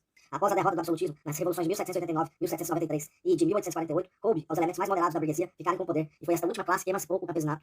De que maneira é outra questão. Antes que a democracia revolucionária recebesse o poder, ou estivesse mesmo pronta para o receber, o campesinato, uma vez emancipado, perdeu todo o interesse pelas tarefas políticas das pessoas das cidades. Por outras palavras, pelo ulterior desenvolvimento da revolução e tornado a pedra angular da ordem, traiu a revolução a favor da reação, sob a forma de cesarismo ou do antigo regime absolutista. A revolução russa não poderá, e por um longo período não quererá, estabelecer qualquer espécie de ordem constitucional burguesa suscetível de resolver os problemas mais elementares da democracia. Todos os esforços esclarecidos de burocratas, reformadores, a White ou a Stolypin, são reduzidos a nada pela luta que são forçados a conduzir pela sua própria existência. É por isso que o destino dos interesses revolucionários mais elementares do campesinato, mesmo do campesinato tomado como um todo, como Estado, depende do destino da revolução, portanto, o destino do proletariado. O proletariado no poder será, aos olhos dos camponeses, a classe que o será emancipado. A dominação do proletariado não significará simplesmente a igualdade democrática, o direito de se governar a si próprio livremente, a transferência do fardo dos impostos para os ombros das classes ricas, a dissolução do exército permanente e o armamento do povo, a abolição dos impostos do clero, mas também o reconhecimento de todas as transformações revolucionárias, expropriações, levadas a cabo pelos camponeses nas próprias relações sociais. O proletariado fará dessas transformações o ponto de partida para as novas medidas do Estado na agricultura. Nessas condições, o campesinato russo, no curso da primeira fase, a mais difícil da revolução, não terá, em todo caso, menos interesse na manutenção do regime proletário, da democracia operária, quanto tinha o campesinato francês na manutenção do regime militar e de Napoleão Bonaparte, que garantia aos novos proprietários, pela força das baionetas, a inviolabilidade das suas possessões. Isso significa que o organismo representativo da nação, convocado sob a direção de um proletariado e se terá assegurado do apoio do campesinato, nada mais será do que uma roupagem democrática para o reino do proletariado. Mas não será possível que o campesinato se desembarace do proletariado e tome o seu lugar? Não, isso não é possível. Toda a experiência histórica fala contra tal hipótese. A experiência histórica mostra que o campesinato é absolutamente incapaz de assumir um papel político independente. A história do capitalismo é a história da subordinação do campo à cidade. O desenvolvimento das cidades europeias, chegado a um estágio determinado, tornou impossível a persistência das relações feudais na agricultura. Mas o campo jamais produziu uma classe suscetível de levar a cabo a tarefa revolucionária de abolir o feudalismo. A cidade, que subordinava a agricultura ao capital, criou uma força revolucionária que conquistou a hegemonia política sobre o campo e estendeu ao campo a revolução no Estado e nas condições de propriedade. Prosseguindo a história, o seu curso, o campo caiu finalmente na escravatura econômica do capital e o campesinato na escravatura política dos partidos capitalistas. Estes partidos ressuscitaram o feudalismo no quadro da política parlamentar, fazendo do campesinato uma voltada para suas batidas eleitorais. Com seus impostos e o seu militarismo, o moderno Estado burguês lançou o camponês nas garras do usurário. E, com seus sacerdotes, as suas escolas e a corrupção da vida militar, fez do camponês a vítima de uma política de usurários. A burguesia russa abandonará o proletariado, a totalidade das posições da revolução. Abandonar-lhe-á também a hegemonia revolucionária sobre os camponeses. Nada mais restará ao campesinato na situação que resultará da transferência do poder para o proletariado, se não aliar-se ao regime da democracia operária. E se não fizer, com um grau de consciência mais elevado do que quando se alia, como é hábito, aos partidos burgueses, isso terá pouca importância. Enquanto o partido burguês que dispõe do sufrágio dos camponeses se apressa a usar o poder para iludir e burlar estes últimos e deixa, se as coisas correm mal, o seu lugar a um outro partido capitalista, o proletariado, apoiando-se no campesinato, mobilizará todas as suas forças para elevar o nível cultural do campo e desenvolver a consciência política do campesinato. O que já dissemos resulta claramente do que pensamos de uma ditadura do proletariado e do campesinato. A questão não reside em saber se consideramos que uma tal forma de cooperação política é admissível em princípio, se a desejamos ou não. Nós pensamos que ela é irrealizável, pelo menos no sentido direto e imediato. De fato, uma tal coligação pressupõe que um dos partidos burgueses existentes tenha o campesinato sob a sua influência, ou que o campesinato tenha criado um poderoso partido independente. Mas nós esforçamos-nos precisamente por demonstrar que nenhuma nem outra dessas eventualidades é realizável. Capítulo 6. O regime proletário. O proletariado só poderá ter acesso ao poder apoiando-se no levantamento e dentro de um entusiasmo nacional. Entrará no governo como representante revolucionário da nação, como seu dirigente reconhecido na luta contra o absolutismo e a barbárie feudal. Entretanto, ao tomar o poder, o proletariado abrirá uma nova época, uma época de legislação revolucionária, de política positiva e, deste ponto de vista, não pode de maneira nenhuma ter assegurado a conservação do papel de porta-voz reconhecido da vontade da nação. Evidentemente, as primeiras medidas tomadas pelo proletariado para varrer as cavalariças de Algias, do antigo regime, e expulsar os seus habitantes, encontrarão o apoio ativo de toda a nação, a despeito do que possam dizer sobre o caráter tenaz de certos preconceitos nas massas, os eunucos liberais. Essa limpeza política será completada por uma reorganização democrática de todas as relações sociais e estatais. O governo operário será obrigado por pressões diretas e reivindicações populares a intervir de maneira decisiva em tudo e em toda a parte. A sua primeira tarefa consistirá em expulsar do exército e da administração todos aqueles que têm sangue nas mãos e licenciar ou dispensar os regimentos que mais crimes cometeram contra o povo. Isso deverá ser levado a cabo nos primeiros dias da Revolução, antes que seja possível introduzir o sistema de elegibilidade e da responsabilidade dos funcionários e de organizar uma milícia nacional. Mas isso não é tudo. A democracia operária será imediatamente colocada perante a questão da duração do dia de trabalho, perante a questão agrária e perante o problema do desemprego. Uma coisa é clara, com cada dia que passe, a política do proletariado no poder aprofundar-se-á e seu caráter de classe afirmar-se-á de maneira cada vez mais resoluta. Ao mesmo tempo, romper-se-ão os laços do proletariado com a nação. A desintegração do campesinato como classe revestirá uma forma política, e o antagonismo entre os diversos setores que a compõem crescerá à medida que a política do governo operário se defina e deixe de ser uma política democrática no sentido geral do termo, para se tornar uma política de classe. A ausência, tanto entre os camponeses como entre os intelectuais, de tradições burguesas e individualistas acumuladas, como de preconceitos contra o proletariado, facilitará, evidentemente, o acesso ao poder deste último. No entanto, é necessário não esquecer que essa ausência de preconceitos não é fruto da maturidade social e de caráter. Aqui nada existe que seja suscetível de fornecer para uma política proletária coerente e ativa uma base na qual se possa confiar. Todo campesinato sustentará a abolição do feudalismo, porque é ele que suporta o fardo. A sua grande maioria apoiará a instauração de um imposto progressivo sobre a renda, mas uma legislação destinada a proteger os proletários agrícolas não desfrutará da simpatia ativa da maioria dos camponeses. Mais ainda, encontrará de certo a oposição de uma minoria. O proletariado será obrigado a levar a luta de classe à aldeia e a destruir, dessa maneira, a comunidade de interesses que existe incontestavelmente entre os camponeses, embora em limites muito mais estreitos. Imediatamente após a tomada do poder, o proletariado terá de procurar o apoio nos antagonismos entre a aldeia pobre e a aldeia rica, assim como entre o proletariado agrícola e a burguesia agrícola. A heterogeneidade do campesinato criará dificuldades à aplicação de uma política proletária e diminuir-lhe a base. Mas o grau insuficiente atingido pela diferenciação de classe do campesinato criará obstáculos à introdução no seu seio de uma luta de classe desenvolvida sobre a qual o proletariado se possa apoiar. O caráter atrasado do campesinato será no futuro uma fonte de obstáculos para a classe operária. O desânimo do campesinato, a sua passividade política é, mais ainda, a oposição ativa das suas camadas superiores. Não poderão deixar de influenciar uma parte dos intelectuais e da pequena burguesia nas cidades. Assim, quanto mais a política do proletariado no poder se mostrar precisa e resoluta, mais o terreno diminuirá e se tornará perigoso sob seus passos. Tudo isso é extremamente provável e até mesmo inevitável. Os dois principais aspectos da política do proletariado que suscitarão a oposição dos seus aliados são o coletivismo e o internacionalismo. O caráter atrasado e pequeno burguês do campesinato, a estreiteza rural das suas visitas, o seu afastamento dos laços e das obediências da política mundial serão fonte de terríveis dificuldades na via da política revolucionária do proletariado no poder. Imaginar que o papel dos social-democratas consistirá em entrar primeiro no governo provisório, dirigido durante o período das reformas democráticas revolucionárias, lutar para lhes dar um caráter absolutamente radical, apoiando-se para esse fim sobre o proletariado organizado e, em seguida, uma vez integralmente realizado o programa democrático, deixar o edifício que terá sido construído para ceder o lugar aos partidos burgueses e passar para a oposição, abrindo assim um período de parlamentarismo, é considerar a coisa de um modo suscetível de comprometer a própria ideia de um governo operário. Não porque uma tal atitude seja inadmissível, em princípio, colocar a questão dessa forma abstrata não tem sentido, mas porque é absolutamente irreal, porque é utopismo da pior espécie, utopismo filisteu revolucionário. Eis porque, durante o período em que o poder pertence à burguesia, a divisão do nosso programa em programa máximo e programa mínimo reveste um significado profundo e fundamental de princípio. O próprio fato de a burguesia estar no poder elimina do programa mínimo todas as reivindicações que são incompatíveis com a propriedade privada dos meios de produção. Essas reivindicações formam o conteúdo de uma revolução socialista e pressupõem a ditadura do proletariado. Mas a divisão em programa máximo e programa mínimo perde todo o significado, tanto em princípio como na prática, desde que o poder esteja nas mãos de um governo revolucionário de maioria socialista. Um governo proletário não pode, em caso algum, fixar-se em tais limites. Consideremos a questão do dia, de trabalho de 8 horas. Como se sabe, essa reivindicação não está de modo algum em contradição com a existência de relações capitalistas. É por isso que ela constitui um dos pontos do programa mínimo da social-democracia. Mas suponhamos que esta medida entra efetivamente em vigor durante um período revolucionário, período em que as paixões de classe são exacerbadas. Não há dúvida que provocaria uma resistência organizada e resoluta dos capitalistas e tomaria, por exemplo, a forma de lockout e o encerramento de fábricas. Centenas de milhares de trabalhadores seriam lançados para a rua. O que deveria fazer o governo? Por muito radical que pudesse ser, um governo burguês deixaria chegar as coisas a tal ponto, porque, perante o encerramento das fábricas, sentir-se-ia impotente, seria obrigado a bater em retirada, o dia de trabalho não seria aplicado e a indignação dos trabalhadores seria reprimida. Pelo contrário, sob a dominação do proletariado, a entrada em vigor do dia de trabalho de 8 horas teria outras consequências. Um governo que, contrariamente aos liberais, não procurasse tomar o papel de intermediário imparcial da democracia burguesa, que procurasse apoiar-se não sobre o capital, mas sobre o proletariado, não veria no encerramento das fábricas uma desculpa para aumentar o dia de trabalho. Para um governo operário, não haveria senão uma saída: expropriar as fábricas encerradas e organizar a produção sobre uma base socialista. Pode-se, naturalmente, raciocinar da seguinte maneira: suponhamos que o governo operário, fiel ao seu programa, decreta o dia de trabalho de 8 horas. Se a resistência do capital opuser não puder ser ultrapassada no quadro de um programa democrático fundado sobre a preservação da propriedade privada, os social-democratas demitir-se-ão e chamarão o proletariado. Uma tal solução seria talvez una para o grupo cujos membros formariam o governo. Não seria una para o proletariado, não para o desenvolvimento da revolução. A situação seria igual após a demissão dos social-democratas, aquela que existia antes, quando tinham sido obrigados a assumir o poder. E fugir perante a oposição organizada do capital seria uma traição mais grave que recusar tomar o poder na etapa precedente. Seria realmente bem melhor para a classe operária não entrar no governo do que entrar e mostrar depois a sua própria fraqueza e sair. Consideremos um outro exemplo. O proletariado no poder terá de recorrer às medidas mais enérgicas para resolver o problema do desemprego, porque é evidente que os representantes dos operários do governo não poderão responder às reivindicações dos desempregados argumentando com o caráter burguês da revolução. Mas se o governo empreender o apoio aos desempregados, e pouco importa qual a maneira, isso significa uma alteração imediata e substancial da reação entre as forças econômicas em favor do proletariado. Os capitalistas, que se apoiam sempre na existência de um exército de reserva de trabalhadores para oprimir os operários, sentir-se-iam reduzidos à impotência econômica no momento em que o governo revolucionário os reduzisse à impotência política. Empreendendo o apoio aos desempregados, o governo apoiará também os revistas. Se faltar a este dever, minará imediatamente e irrevogavelmente a sua própria existência. Só restará então aos capitalistas o recurso ao lockout, isto é, ao encerramento das fábricas. É evidente que os empresários podem resistir muito mais tempo do que os operários à paragem da produção. E por isso, um governo operário só poderá ter uma resposta a um lockout geral: a expropriação das fábricas e a introdução, pelo menos das maiores, da produção estatal ou comunal.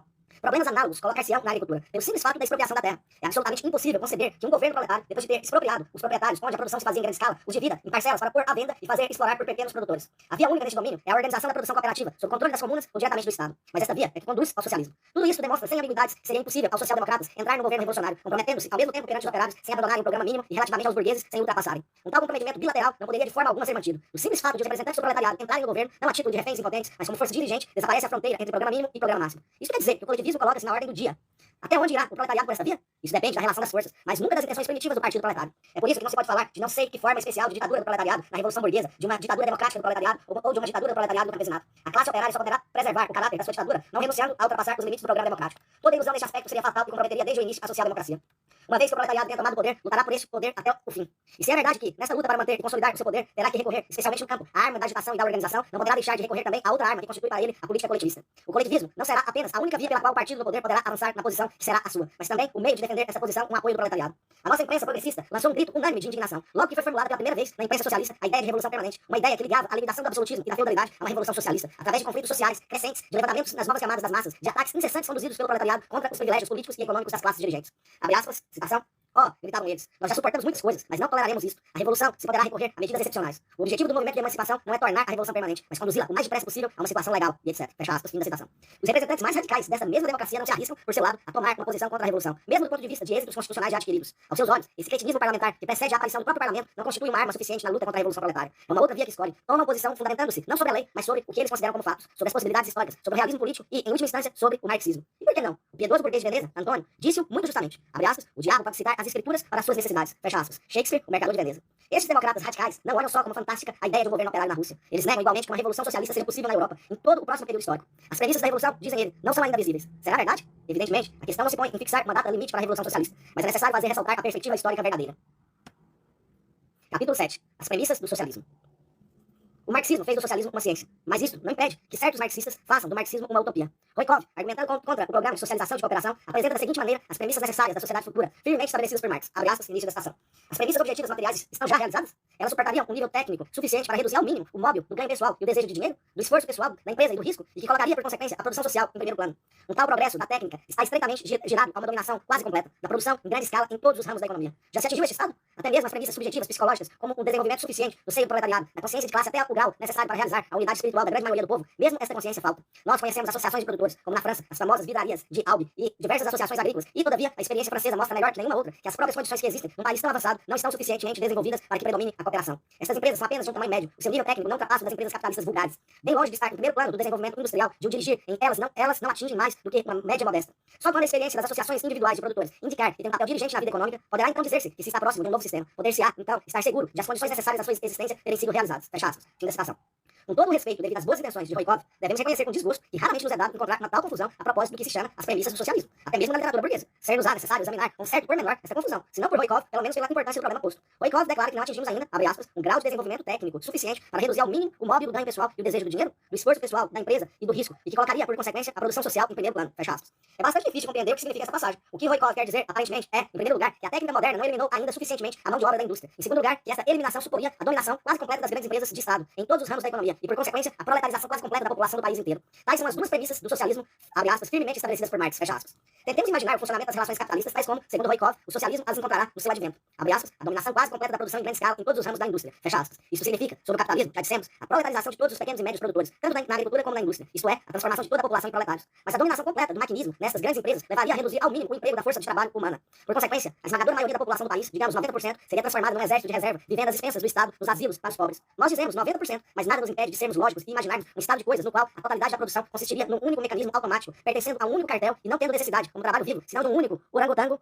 qualificado. Reside aí, sabemos, a teoria brilhante e plena de lógica do professor Tuga Baranovski. Nessas condições, a produção social não está só em primeiro plano, ocupa todo o terreno. E além disso, o consumo é também naturalmente socializado, pois que toda a nação, exceto os 10% que possuem o truste, viverá dos fundos públicos nos asilos. Assim por trás de Roykov, aparece o rosto sorridente e familiar de Tuga Baranovski. O socialismo pode fazer agora a sua entrada. A população emerge dos asilos e expropria o grupo dos expropriadores. Nunca mais a revolução nem a ditadura do proletariado são evidentemente necessárias. O segundo sinal da maturidade de um país para o socialismo é, segundo Roykov, a possibilidade de predominar a produção cooperativa.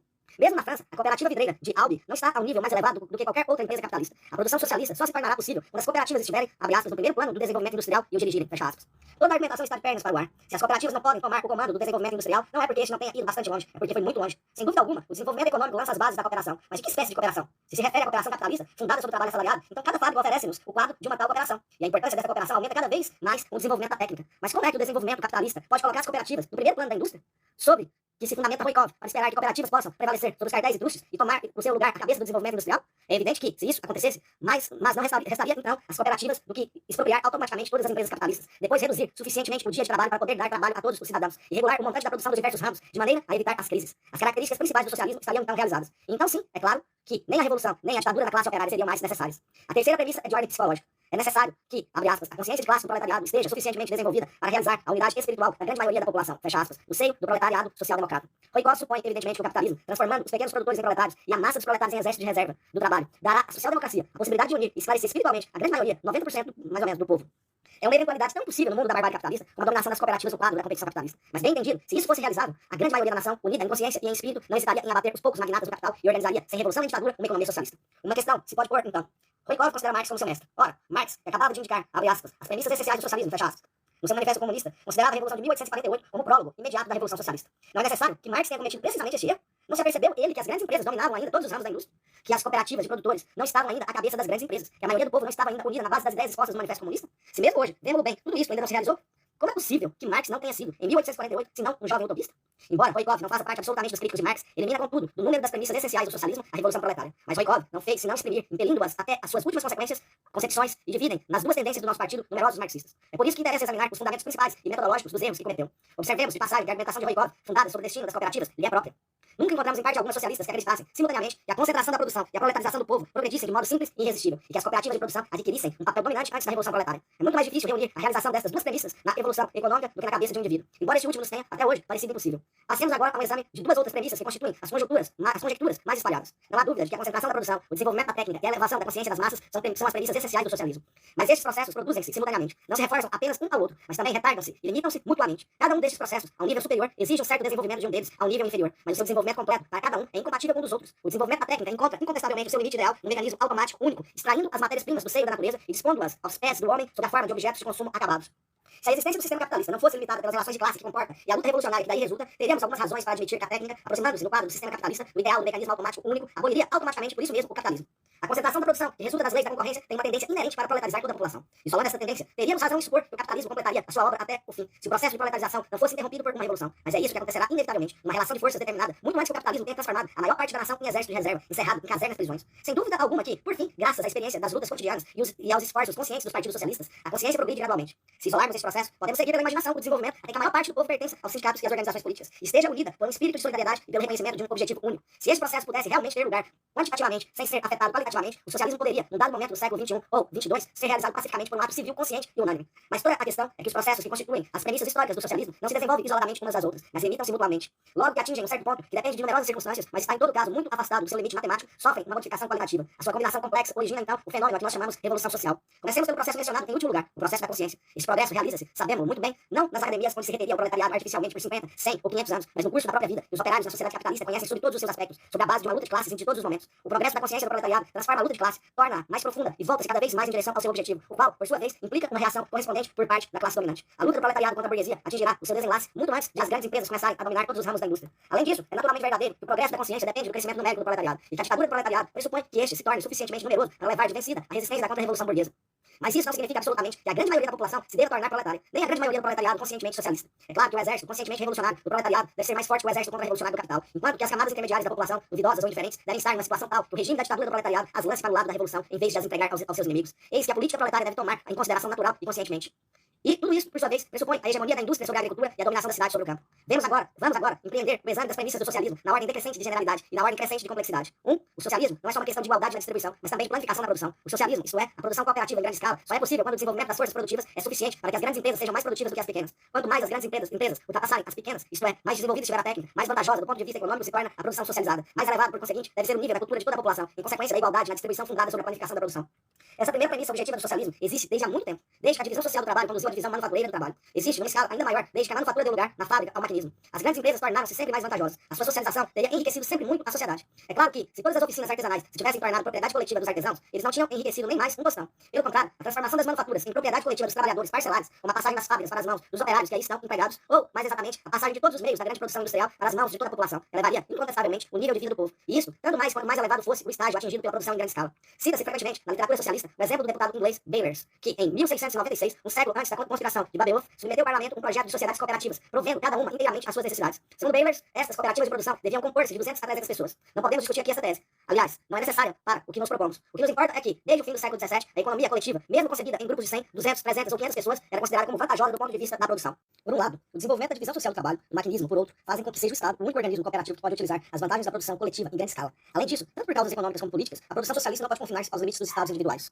No final do último século, um socialista alemão que não partilhava do ponto de vista marxista, Atlânticos, calculou as vantagens econômicas que resultariam da aplicação da economia socialista a uma unidade como a Alemanha. Atlânticos não se distinguia de modo algum pelos seus rasgos de imaginação. Em suas ideias, moviam-se geralmente no círculo da rotina econômica do capitalismo. Fundava seus argumentos em obras autorizadas de agrônomos e engenheiros modernos. Isso não enfraqueceu a sua argumentação, é antes, pelo contrário, o seu lado forte, porque evita, assim, cair num otimismo injustificado. Atlânticos chega sempre à seguinte conclusão: com uma organização socialista conveniente da economia, apelando para os recursos técnicos dos meados do século XIX, a renda dos trabalhadores poderia ser duplicada ou triplicada, enquanto que o dia de trabalho diminuiria pela metade. Não pensemos, entretanto, que foi Atlânticos o primeiro a mostrar a superioridade da economia do socialismo. A produtividade do trabalho nas grandes empresas, por um lado, as crises econômicas a sublinharem a necessidade de uma planificação da produção, por outro, constituíram provas bastante mais convincentes da necessidade do socialismo do que Atlânticos com sua contabilidade. Teve, porém, o mérito de ter passado para números aproximadamente esta superioridade.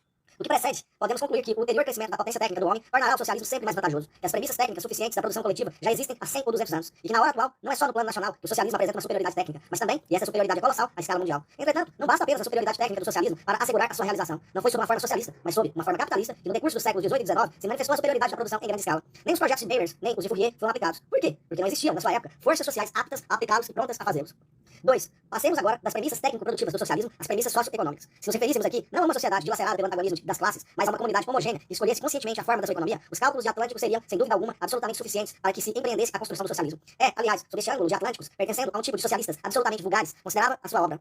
Ora, na hora atual, é unicamente nos limites dos negócios privados, de uma só pessoa ou de uma companhia, que este ponto de vista encontra sua aplicação. É sempre com toda razão que se espera ver os proprietários das empresas aceitar um projeto qualquer de reforma econômica, como a introdução de novas máquinas, de novas matérias-primas, de um novo modo de organização do trabalho, ou de um novo sistema de remuneração, sendo unicamente necessário que se possa mostrar que este projeto apresenta uma vantagem comercial. Mas tratando-se da economia de toda a sociedade, isso não basta. Aqui, os interesses opostos entram em conflito. O que é vantajoso para um é desvantajoso para outro. O egoísmo de uma classe não se opõe só ao de uma outra classe. É igualmente pernicioso para toda a comunidade. Por conseguinte, para que o socialismo possa ser realizado, é necessário que, entre as classes antagônicas da sociedade capitalista, exista uma força social que tenha interesse, pelo fato da sua situação objetiva em o realizar, que seja bastante poderosa para poder levar de vencida a resistência dos interesses hostis.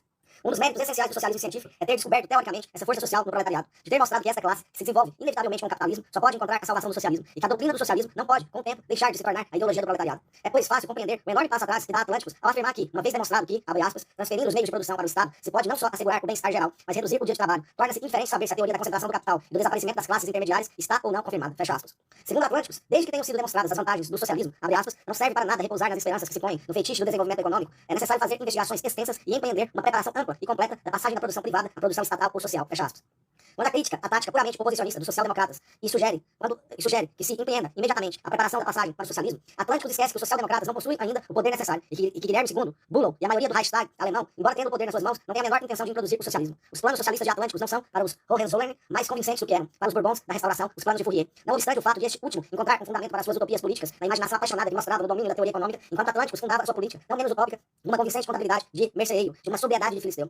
Qual o nível que deve atingir a diferenciação social para que possa ser realizada a segunda premissa do socialismo? Por outros termos, qual deve ser o peso numérico relativo do proletariado? Deve constituir metade, 2/3, 9/10 da população? Seria uma empresa totalmente desesperada tentar definir de maneira puramente aritmética os limites dessa segunda premissa do socialismo. Para tentar uma tal esquematização, seria necessário, em primeiro lugar, saber exatamente quem se deve incluir na categoria do proletariado.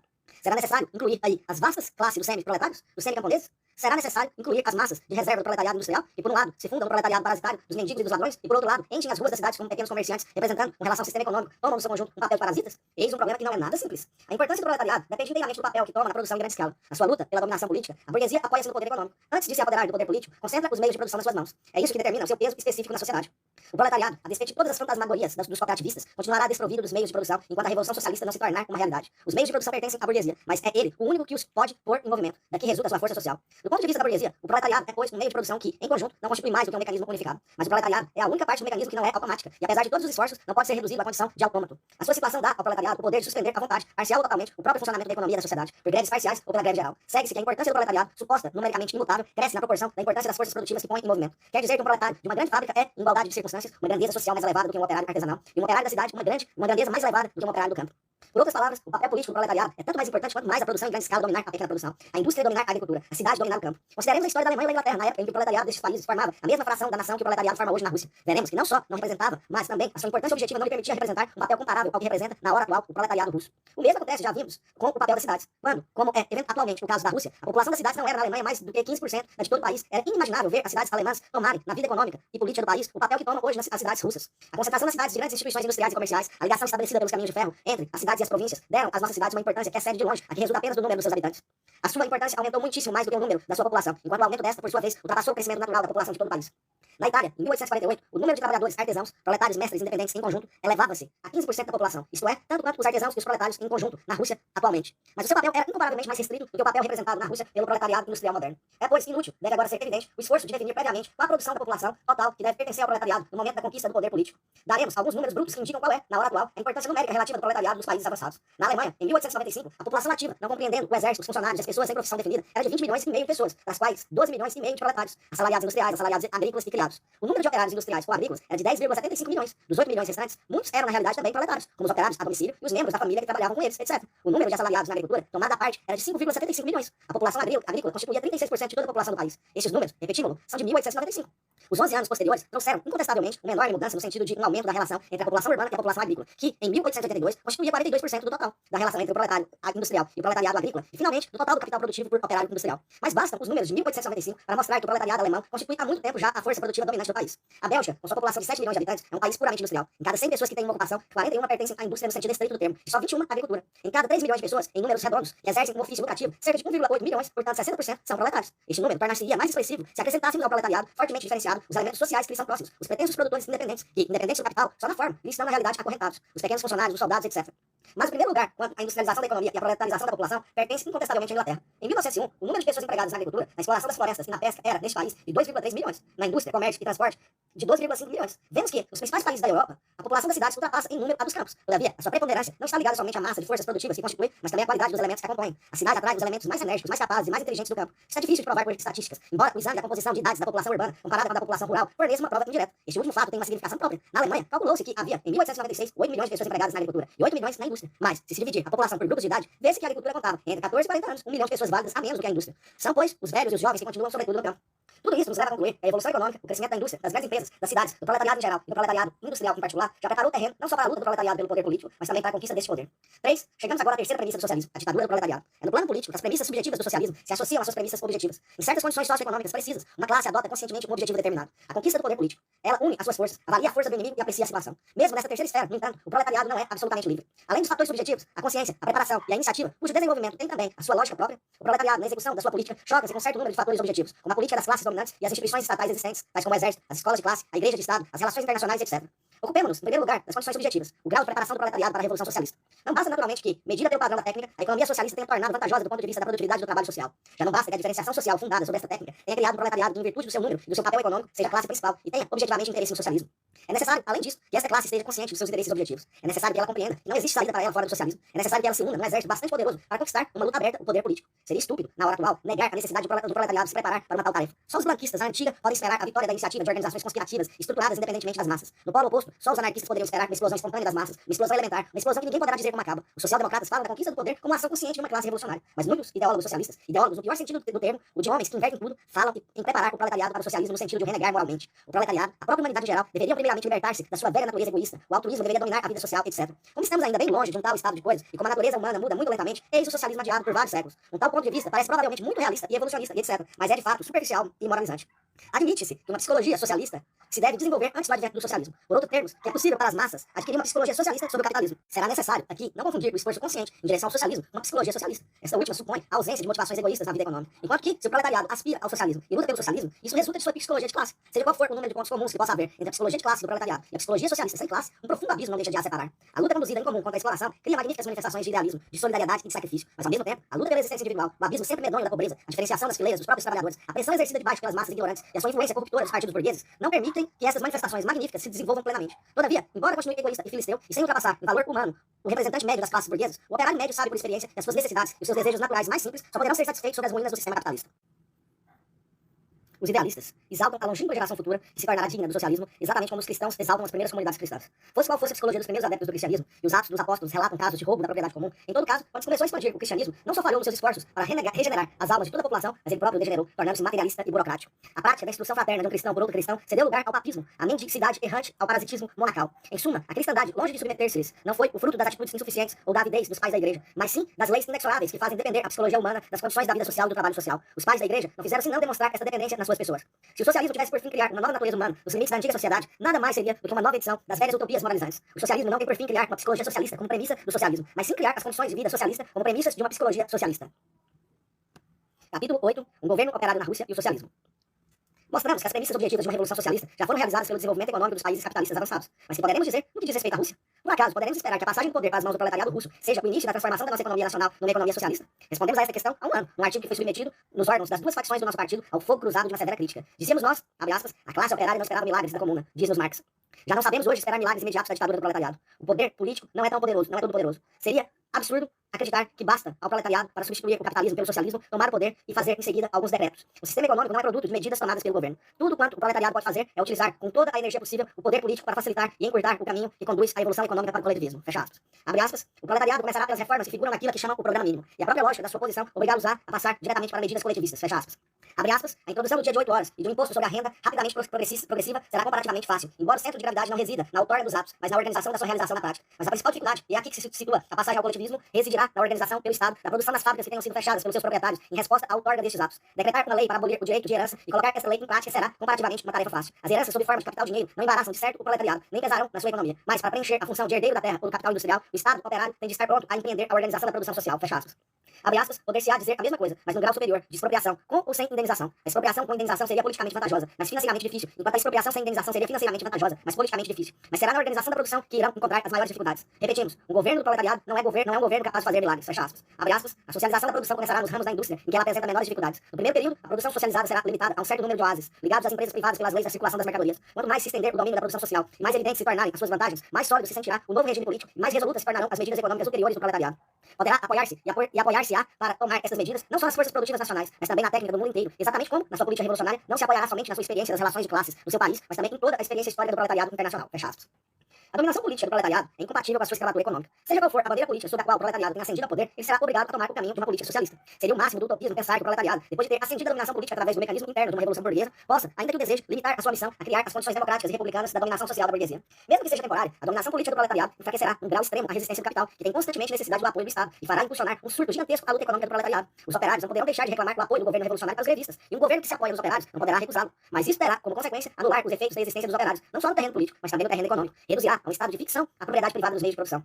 Essas consequências sociais e econômicas, inevitáveis na ditadura do proletariado, manifestar-se-ão muito cedo, muito antes de estar terminada a democratização do sistema político. Cai a barreira entre o programa mínimo e o programa máximo, logo que o proletariado toma o poder. O primeiro problema que o regime proletário terá de abordar logo que chega ao poder é a questão agrária, a qual está ligada à sorte das grandes massas da população russa. Na solução desta questão, como na de todas as outras, o proletariado tomará por guia o objetivo fundamental da sua política econômica, dispor de um domínio tão vasto quanto possível para organizar uma economia socialista. Entretanto, esta política agrícola, tanto na sua forma como no ritmo da sua prática, terá de ser determinada em função dos recursos materiais de que o proletariado disponha, assim como pelo desejo de não lançar possíveis aliados nas fileiras da contra-revolução. A questão agrária, isto é, a questão da sorte da agricultura tal como se coloca em termos de relações sociais, não se reduz, bem entendido, à questão da terra, isto é, as formas da propriedade da terra. Mas não há dúvida alguma que a solução trazida ao problema, embora não decida a evolução da agricultura, decidirá pelo menos a política agrária do proletariado. Por outras palavras, o que o regime proletário fará da terra deve estar intimamente ligado à sua atitude em geral com relação ao curso e às necessidades do desenvolvimento da agricultura. É por essa razão que a questão da terra ocupa o primeiro lugar. Uma solução do problema da terra, a qual os social-revolucionários deram uma popularidade que está longe de ser irreprovável, é a socialização de toda a terra.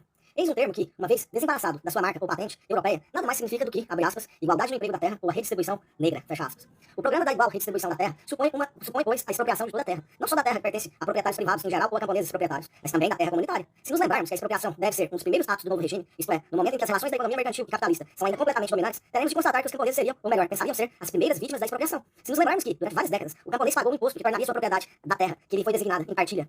Se nos lembrarmos que alguns dos nossos camponeses mais abastados adquiriram vastas extensões de terra, fazendo incontestavelmente sacrifícios consideráveis, sacrifícios consentidos por uma geração que ainda vive, poderemos facilmente imaginar a formidável resistência que provocaria a tentativa de transformar em propriedade estatal as terras comunitárias e as que pertencem a pequenos proprietários. Ao agir desta maneira, o novo regime começaria por levantar no campesinato uma enorme oposição contra ele. E por que razão deveriam as terras comunitárias e as dos pequenos proprietários ser transformadas em propriedade do Estado? A fim de as transformar disponíveis de qualquer maneira para a sua exploração econômica igual por todos os agricultores, compreendendo os atuais camponeses sem terra e os trabalhadores agrícolas. Assim, do ponto de vista econômico, o novo regime nada ganharia com a expropriação dos pequenos proprietários e das terras comunitárias, porque, após a redistribuição, as terras estatais ou públicas seriam cultivadas como terras privadas. E, do ponto de vista político, o novo regime cometeria um erro grosseiro, porque levantaria imediatamente a massa do campesinato contra o proletariado das cidades, cabeça da política revolucionária. Além disso, uma distribuição igual das terras supõe que o emprego de mão de obra assalariada será proibida por lei. Ora, a abolição do trabalho assalariado pode e deve ser uma consequência das reformas econômicas, mas não previamente travada por meios jurídicos. Não basta proibir aos proprietários agrícolas capitalistas o emprego de mão de obra assalariada. É necessário antes assegurar aos cultivadores sem terra uma existência racional do ponto de vista social e econômico. Sob a égide da igualdade no uso da terra, proibir o emprego de mão de obra assalariada significaria, por um lado, obrigar os cultivadores sem terra a instalar-se em parcelas mínimas. Por outro lado, obrigar o governo a fornecer-lhes os instrumentos e os fundos necessários à sua produção socialmente irracional. Compreende-se bem que o proletariado, quando intervier na organização da agricultura, não começará por ligar aos seus dispersos pedaços de terra cultivadores dispersos, mas por fazer explorar as grandes propriedades pelo Estado ou pelas comunas. Só quando a socialização da produção estiver bem firme é que o processo da socialização poderá avançar no sentido da interdição do trabalho assalariado. A pequena propriedade capitalista tornar-se-á, então, impossível. Mas o mesmo não acontecerá às pequenas explorações que vivem em economia mais ou menos fechada, cuja expropriação não entra de modo algum nos planos do proletariado socialista. Em todo caso, não podemos empreender a aplicação de um programa de distribuição igual que, por um lado, comporta uma expropriação sem objeto puramente formal dos pequenos proprietários e, por outro, provoca o emparcelamento completo das grandes propriedades. Essa política, que não passa de desperdício do ponto de vista econômico, só poderia ter um móvel ulterior utópico e reacionário. Acima de tudo, só serviria para enfraquecer politicamente o Partido Revolucionário. Até que ponto pode a política socialista da classe operária ser aplicada às condições econômicas da Rússia? Existe uma coisa que podemos dizer com certeza: encontrar-se-á mais depressa perante obstáculos políticos do que perante o atraso técnico do país. Sem o apoio estatal direto do proletariado europeu, a classe operária russa não poderá manter-se no poder e transformar a sua dominação temporária em ditadura socialista durável. Sobre isso, dúvida alguma é permitida, mas também não há dúvida nenhuma de que uma revolução socialista no Ocidente tornar-nos-á diretamente capazes de transformar a dominação temporária da classe operária numa ditadura socialista. Em 1904, Kautsky, ao discutir as perspectivas do desenvolvimento social e ao avaliar as possibilidades de uma próxima revolução na Rússia, escreveu, abre aspas, na Rússia, a revolução não pode conduzir imediatamente a um regime socialista. As condições econômicas do país estão longe de estar maduras para isso, fecha aspas. Mas a revolução russa daria certamente um poderoso impulso ao movimento proletário no resto da Europa, e as lutas que daí resultariam poderiam muito bem levar ao poder o proletariado alemão. Abre aspas, tal resultado, continua Kautsky, deverá ter larga influência em toda a Europa, deverá conduzir a dominação política do proletariado na Europa Ocidental, dar ao proletariado da Europa Oriental a possibilidade de encurtar as etapas do seu desenvolvimento e, copiando o exemplo da Alemanha, instaurar artificialmente instituições socialistas. A sociedade não pode, na sua totalidade, saltar artificialmente nenhuma das etapas do seu desenvolvimento, mas algumas das suas partes constituintes podem acelerar o seu desenvolvimento, porque não tem de suportar o fardo de tradições que os países mais antigos carregam. Isso pode acontecer, mas como já dissemos, deixamos aqui o domínio do inevitável para se entrar no possível, e pode acontecer que as coisas se passem de outro modo, fecha aspas. Estas linhas foram escritas pelo teórico social-democrata alemão, um momento em que examinava se uma revolução instalaria primeiro na Rússia ou no Ocidente. Depois, o proletariado russo revelou uma força colossal e ultrapassou as esperanças mais otimistas dos social-democratas russos. O curso da Revolução Russa foi determinado, pelo menos nos seus traços fundamentais. O que pertencia ao domínio do possível 2 ou 3 anos antes aproximou-se do provável, e tudo indica que está muito próximo de se tornar inevitável. Capítulo 9. A Revolução e a Europa. Em junho de 1905, escrevíamos, abre aspas, mais de meio século se passou depois de 1848, mais de meio século de incessantes conquistas do capitalismo no mundo inteiro, mais de meio século durante o qual a burguesia manifestou a sua sede demente de uma dominação pela qual não hesita em se bater ferozmente. Como um homem que, procurando um movimento perpétuo, encontra obstáculos após obstáculos e acumula máquinas sobre máquinas para os ultrapassar. A burguesia modificou e reconstruiu o seu aparelho de Estado, evitando um conflito extralegal com as forças que lhe são hostis. Mas, assim como o nosso investigador acaba um dia por deparar com o inultrapassável obstáculo da lei da conservação da energia, assim a burguesia irá deparar finalmente com um último obstáculo para ela inultrapassável, os antagonismos de classe, que conduzirão inevitavelmente ao conflito. Criando laços entre todos os países pelo modo de produção e pelo comércio, o capitalismo fez do mundo inteiro um organismo único, econômico e político. Assim como o moderno sistema de crédito liga milhares de empresas através de laços indivisíveis e dá ao capital uma inacreditável mobilidade que permite evitar muitas pequenas falências, mas é, ao mesmo tempo, a causa da amplitude sem precedentes das crises econômicas gerais, assim também os esforços econômicos e políticos do capitalismo, o seu mercado mundial, o seu sistema de monstruosas dívidas de Estado, os agrupamentos políticos de nações que reúnem todas as forças da reação, uma espécie de troste mundial, não só resistiram a todas as crises políticas individuais, mas também prepararam as bases de uma crise social de uma extensão inaudita. Recalcando todos os sintomas da doença à superfície, elogiando todas as dificuldades, adiando a solução dos problemas maiores da política interna e internacional, a burguesia acabou por adiar o desenlace. Mas, por isso mesmo, preparou uma liquidação radical do seu papel à escala mundial. Apressou-se a unir a todas as forças reacionárias, sem se preocupar com a sua origem. O Papa e o Sultão não são seus amigos menores. A única razão que a impediu de estabelecer laços de amizades com o imperador da China foi porque ele não representa força alguma. Era bastante mais proveitoso para a burguesia pilhar o seu território do que conservá-lo ao seu serviço, pagando-lhe as suas rendas pelas funções da polícia. Vemos, pois, que a burguesia fez depender largamente a estabilidade do seu sistema de estados da precária estabilidade dos baluartes pré-capitalistas da reação. Isso dá aos acontecimentos que atualmente decorrem um caráter internacional e abre largos horizontes. A emancipação política da Rússia, sob a direção da classe operária, elevará esta classe a cumes históricos desconhecidos até esse dia, e dela faça a iniciadora da liquidação do capitalismo mundial, da qual a história realizou todas as condições objetivas. Fecha aspas. Se o proletariado russo, tendo ascendido temporariamente ao poder, não levar a revolução por sua própria iniciativa ao território europeu, será obrigado a fazê-lo pelas forças da reação feudal burguesa europeia. Será naturalmente inútil, na hora atual, determinar os métodos que empregará a revolução russa para se lançar ao assalto da velha Europa capitalista. Estes métodos poderão ser perfeitamente imprevistos. Tomemos a Polônia como exemplo dos laços entre o leste revolucionário e o ocidente revolucionário, entendendo-se que se trata mais de uma ilustração do nosso ponto de vista do que de uma verdadeira previsão. O triunfo da revolução na Rússia significará a vitória inevitável da revolução na Polônia. Não é difícil imaginar que a existência de um regime revolucionário nas 10 províncias da Polônia russa deverá conduzir a uma revolta da Galícia e da Poznânia. Os governos dos Hohenzollern e dos Habsburgos responderão enviando forças militares para a fronteira polaca para, em seguida, atravessar e esmagar o seu inimigo no seu verdadeiro centro, Varsóvia. É absolutamente evidente que a Revolução Russa não poderá deixar a sua vanguarda ocidental nas mãos da soldadesca austro-prussiana. Uma guerra contra os governos de Guilherme II e de Francisco José tornar-se-á, nessas condições, um ato de autodefesa por parte do governo revolucionário russo.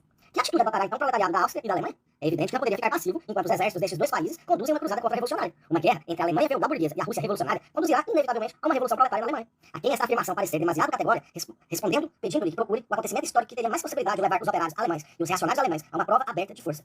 Quando o nosso ministério, de outubro, decretou imperialmente a lei marcial na Polônia, espalhou-se um rumor absolutamente plausível segundo o qual esta medida teria sido tomada por instruções vindas diretamente de Berlim. Na véspera da dispersão da Duma, os jornais governamentais publicaram informações apresentando-as como ameaças a respeito das negociações em curso entre os governos de Berlim e de Viena sobre a eventualidade de uma intervenção armada nos negócios internos da Rússia, com o fim de reduzir a sedição. Nenhuma espécie de desmentido oficial pôde enfraquecer o choque provocado por estas informações. Era claro que, nos palácios de 3 países vizinhos, se preparava uma sangrenta vingança contra a revolucionária. Poderiam as coisas ser de outro modo? Poderiam as monarquias semifeudais dos países vizinhos ficarem passivas enquanto as chamas da revolução queimavam as fronteiras de seus reinos? Embora esteja ainda longe de ter conquistado a vitória, a revolução russa teve já os seus efeitos na Galícia através da Polônia. Abre aspas. Quem teria podido prever há um ano, afirmou Dazinski em maio último, na conferência de Lvov, do Partido Social Democrata, o que se passa nesse momento na Galícia? Esse grande movimento camponês deixou estupefata a Áustria inteira.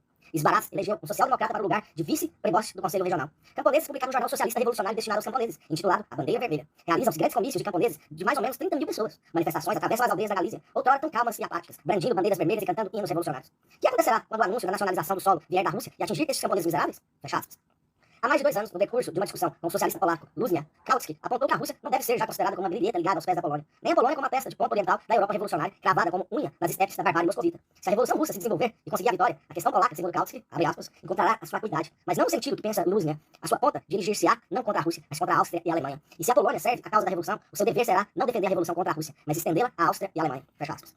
Essa profecia está bem mais perto de se realizar do que Kautsky o poderia pensar. Mas, numa Polônia revolucionária, não é o único ponto de partida possível para uma revolução na Europa. Já indicamos que a burguesia se absteve sistematicamente de resolver muitas questões complexas e graves, tanto em política interna como externa. Os governos burgueses colocaram enormes massas de homens sob as armas, mas são, no entanto, incapazes de desembaraçar os nós enredados da política internacional. Só um governo que tem o apoio da nação, cujos interesses vitais estejam em jogo, ou ainda, um governo que sinta o chão fugir sobre seus pés e seja inspirado pela coragem do desespero, pode lançar para o combate centenas de milhares de homens. Nas modernas condições de cultura política, de ciência militar, de sufrágio universal e de serviço militar obrigatório, só uma profunda confiança ou um aventureirismo insensato pode lançar duas nações para um conflito. Na Guerra Franco-Prussiana de 1870, havia, de um lado, Bismarck, que combatia pela prussianização da Alemanha, o que, em última consequência, significava a unidade nacional, necessidade elementar reconhecida por todos os alemães. Do outro lado, o governo de Napoleão III, insolente, impotente, desprezado pela nação, pronto a lançar mão de qualquer aventura suscetível de lhe assegurar mais 12 meses de existência. A mesma divisão de papéis conduziu a guerra russo-japonesa. Havia, de um lado, o governo do Mikado, ao qual, até esse dia, nenhum proletariado revolucionário se opunha, que lutava pela dominação do capital japonês no Extremo Oriente. Do outro, um governo autocrático que tinha feito a sua época e se esforçava por fazer esquecer as derrotas sofridas no interior por vitórias no exterior. Nos velhos países capitalistas, não há reivindicações nacionais, isto é, reivindicações da sociedade burguesa na sua totalidade, das quais a burguesia dirigente se possa tornar a guardiã. Os governos da França, da Inglaterra, da Alemanha e da Áustria são incapazes de conduzir guerras nacionais. Os interesses vitais das massas, os interesses das nacionalidades oprimidas, a política interna bárbara de um país vizinho já não são suscetíveis de levar um só governo burguês a fazer uma guerra que pudesse ter um caráter libertador, portanto, nacional.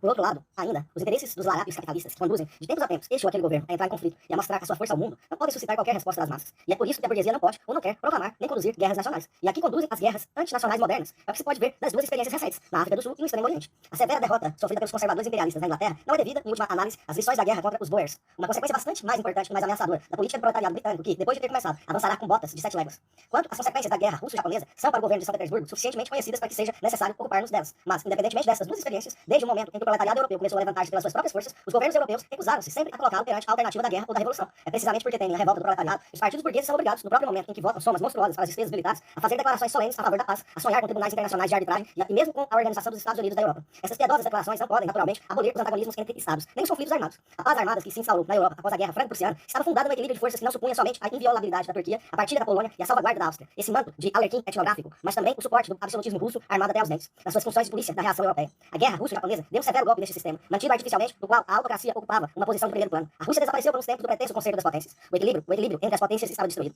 Por outro lado, as vitórias japonesas excitavam os instintos agressivos da burguesia capitalista, especialmente nas bolsas, que representam um importante papel na política contemporânea. A possibilidade de uma guerra em território europeu aumentou consideravelmente. Conflitos amadurecem por todo lado. E se, até o presente, puderam ser regulados por meios diplomáticos, não há, entretanto, qualquer garantia de que estes meios possam subsistir durante muito tempo. Mas uma guerra europeia significa inevitavelmente uma revolução europeia. Durante a guerra russo-japonesa, o Partido Socialista Francês declarou que, se o governo francês interviesse em favor da autocracia, chamaria o proletariado a tomar as medidas mais resolutas, incluindo a revolta. Em março de 1906, logo que o conflito franco-alemão em Marrocos atingiu seu ponto culminante, o Bureau Socialista Internacional resolveu, na eventualidade de uma ameaça de guerra, abre aspas, determinar os métodos de ação mais vantajosos para todos os partidos socialistas da Internacional e para toda a classe operária organizada, a fim de impedir a guerra e de lhe pôr cobro, fecha aspas. Naturalmente, não era mais do que uma resolução. É necessária uma guerra para pôr à prova sua significação real. Mas a burguesia tem toda a razão em evitar semelhante prova. No entanto, infelizmente para a burguesia, a lógica das relações internacionais é mais forte do que a lógica da diplomacia. A bancarrota do Estado russo, quer seja o resultado da continuação da gestão dos negócios pela burocracia, quer seja declarada por um governo revolucionário que recuse pagar os pecados do antigo regime, terá na França terríveis consequências. Os radicais que mantêm, neste momento, os destinos políticos da França nas suas mãos, assumiram, ao tomar o poder, todas as funções de proteção dos interesses do capital. É por isso que há toda a razão em admitir que a crise financeira resultante da bancarrota russa se repercutirá diretamente na França e tomará aí a forma de uma aguda crise política que só pode acabar com a passagem do poder para as mãos do proletariado. De uma forma ou de outra, seja por intermédio de uma revolução na Polônia ou pelas consequências de uma guerra europeia ou pelos efeitos da bancarrota do Estado russo, a revolução atravessará a fronteira e penetrará os territórios da velha Europa capitalista. Mas, embora sem a pressão dos acontecimentos exteriores como uma guerra ou uma bancarrota, a revolução pode produzir-se no futuro próximo, sob o efeito do extremo agravamento da luta das classes em qualquer país da Europa. Não estaremos a formular aqui hipóteses sobre a questão de saber qual será o primeiro país a tomar o caminho da revolução, mas uma coisa é certa, é que, no último período, em todos os países europeus, as contradições entre as classes atingiram um alto grau de intensidade. O crescimento colossal da social-democracia alemã, no quadro de uma constituição semi-absolutista, conduzirá o proletariado a uma luta aberta contra a monarquia semi-feudal, como uma necessidade inelutável. A questão de uma grande guerra, como meio de resistência a um golpe de Estado político, tornou-se, no último ano, uma questão central na vida política do proletariado alemão. Na França, a passagem do poder para os radicais deixa ao proletariado as mãos inteiramente livres. As mesmas mãos, desde há muito tempo, estavam ligadas pela cooperação com os partidos burgueses na luta contra o nacionalismo e o clericalismo. O Partido Socialista, rico das imortais tradições de 4 revoluções, e a burguesia conservadora, que se dissimula sob a máscara do radicalismo, estão à frente. Na Inglaterra, onde, durante um século, os dois partidos burgueses jogaram regularmente o jogo da báscula do parlamentarismo, o proletariado, sob a influência de toda uma série de fatores, acaba justamente de tomar o caminho da separação política. Enquanto na Alemanha, este processo levou 2 décadas, a classe operária inglesa, que possui poderosos sindicatos e é rica em experiência no domínio das lutas econômicas, pode, em alguns saltos, juntar-se ao exército do socialismo continental. A Revolução Russa exerce uma influência enorme sobre o proletariado europeu. Não contente em destruir com o absolutismo russo, força principal da reação europeia, ela criará, na consciência e no humor do proletariado europeu, as premissas necessárias da revolução. A função dos partidos operários era e é a de revolucionar a consciência da classe operária, assim como o desenvolvimento do capitalismo revolucionou as relações sociais. Mas o trabalho de agitação e de organização nas fileiras do proletariado tem a sua inércia interna. Os partidos socialistas europeus, especialmente o maior, a social-democracia alemã, desenvolveram o seu conservadorismo na mesma proporção em que as grandes massas abraçaram o socialismo. E isso tanto mais quanto estas massas se tornaram mais organizadas e disciplinadas. Por conseguinte, a social-democracia, organização que abraça a experiência política do proletariado, pode, num certo momento, tornar-se um obstáculo direto ao desenvolvimento do conflito aberto entre os operários e a reação burguesa. Por outros termos, o conservadorismo do socialismo propagandista nos partidos proletários pode, num dado momento, travar o proletariado na luta direta pelo poder. Mas a formidável influência exercida pela Revolução Russa mostra que esta influência destruirá a rotina e o conservadorismo de partidos e colocará na ordem do dia a questão de uma prova de força aberta entre o proletariado e a reação capitalista. A luta pelo sufrágio universal tornou-se encarniçada na Áustria, na Saxônia e na Prússia, sob a influência direta das greves de outubro na Rússia. A Revolução do Leste injetará no proletariado ocidental o seu idealismo revolucionário e acordará o desejo de falar russo com o inimigo. Se o proletariado russo se encontrar no poder, mesmo que seja apenas em consequência de um momentâneo concurso de circunstâncias na nossa Revolução Burguesa, encontrará a hostilidade organizada da reação mundial e encontrará, por outro lado, o proletariado mundial pronto a dar-lhe o seu apoio organizado. Deixado com seus próprios recursos, a classe operária russa será inevitavelmente esmagada pela contra-revolução desde que o campesinato se afaste dela. Só terá a possibilidade de ligar a sorte do seu poder político e, por consequência, a sorte de toda a Revolução Russa à da Revolução Socialista na Europa. Lançará na balança da luta de classes de todo o mundo capitalista o enorme peso político e estatal que lhe terá dado o momentâneo concurso de circunstâncias na Revolução Burguesa Russa. Tendo o poder de Estado nas suas mãos, os operários russos, com a contra-revolução atrás deles, lançarão aos seus camaradas do mundo inteiro o velho grito de união, que desta vez será um apelo à luta final. Proletários de todos os países, univos.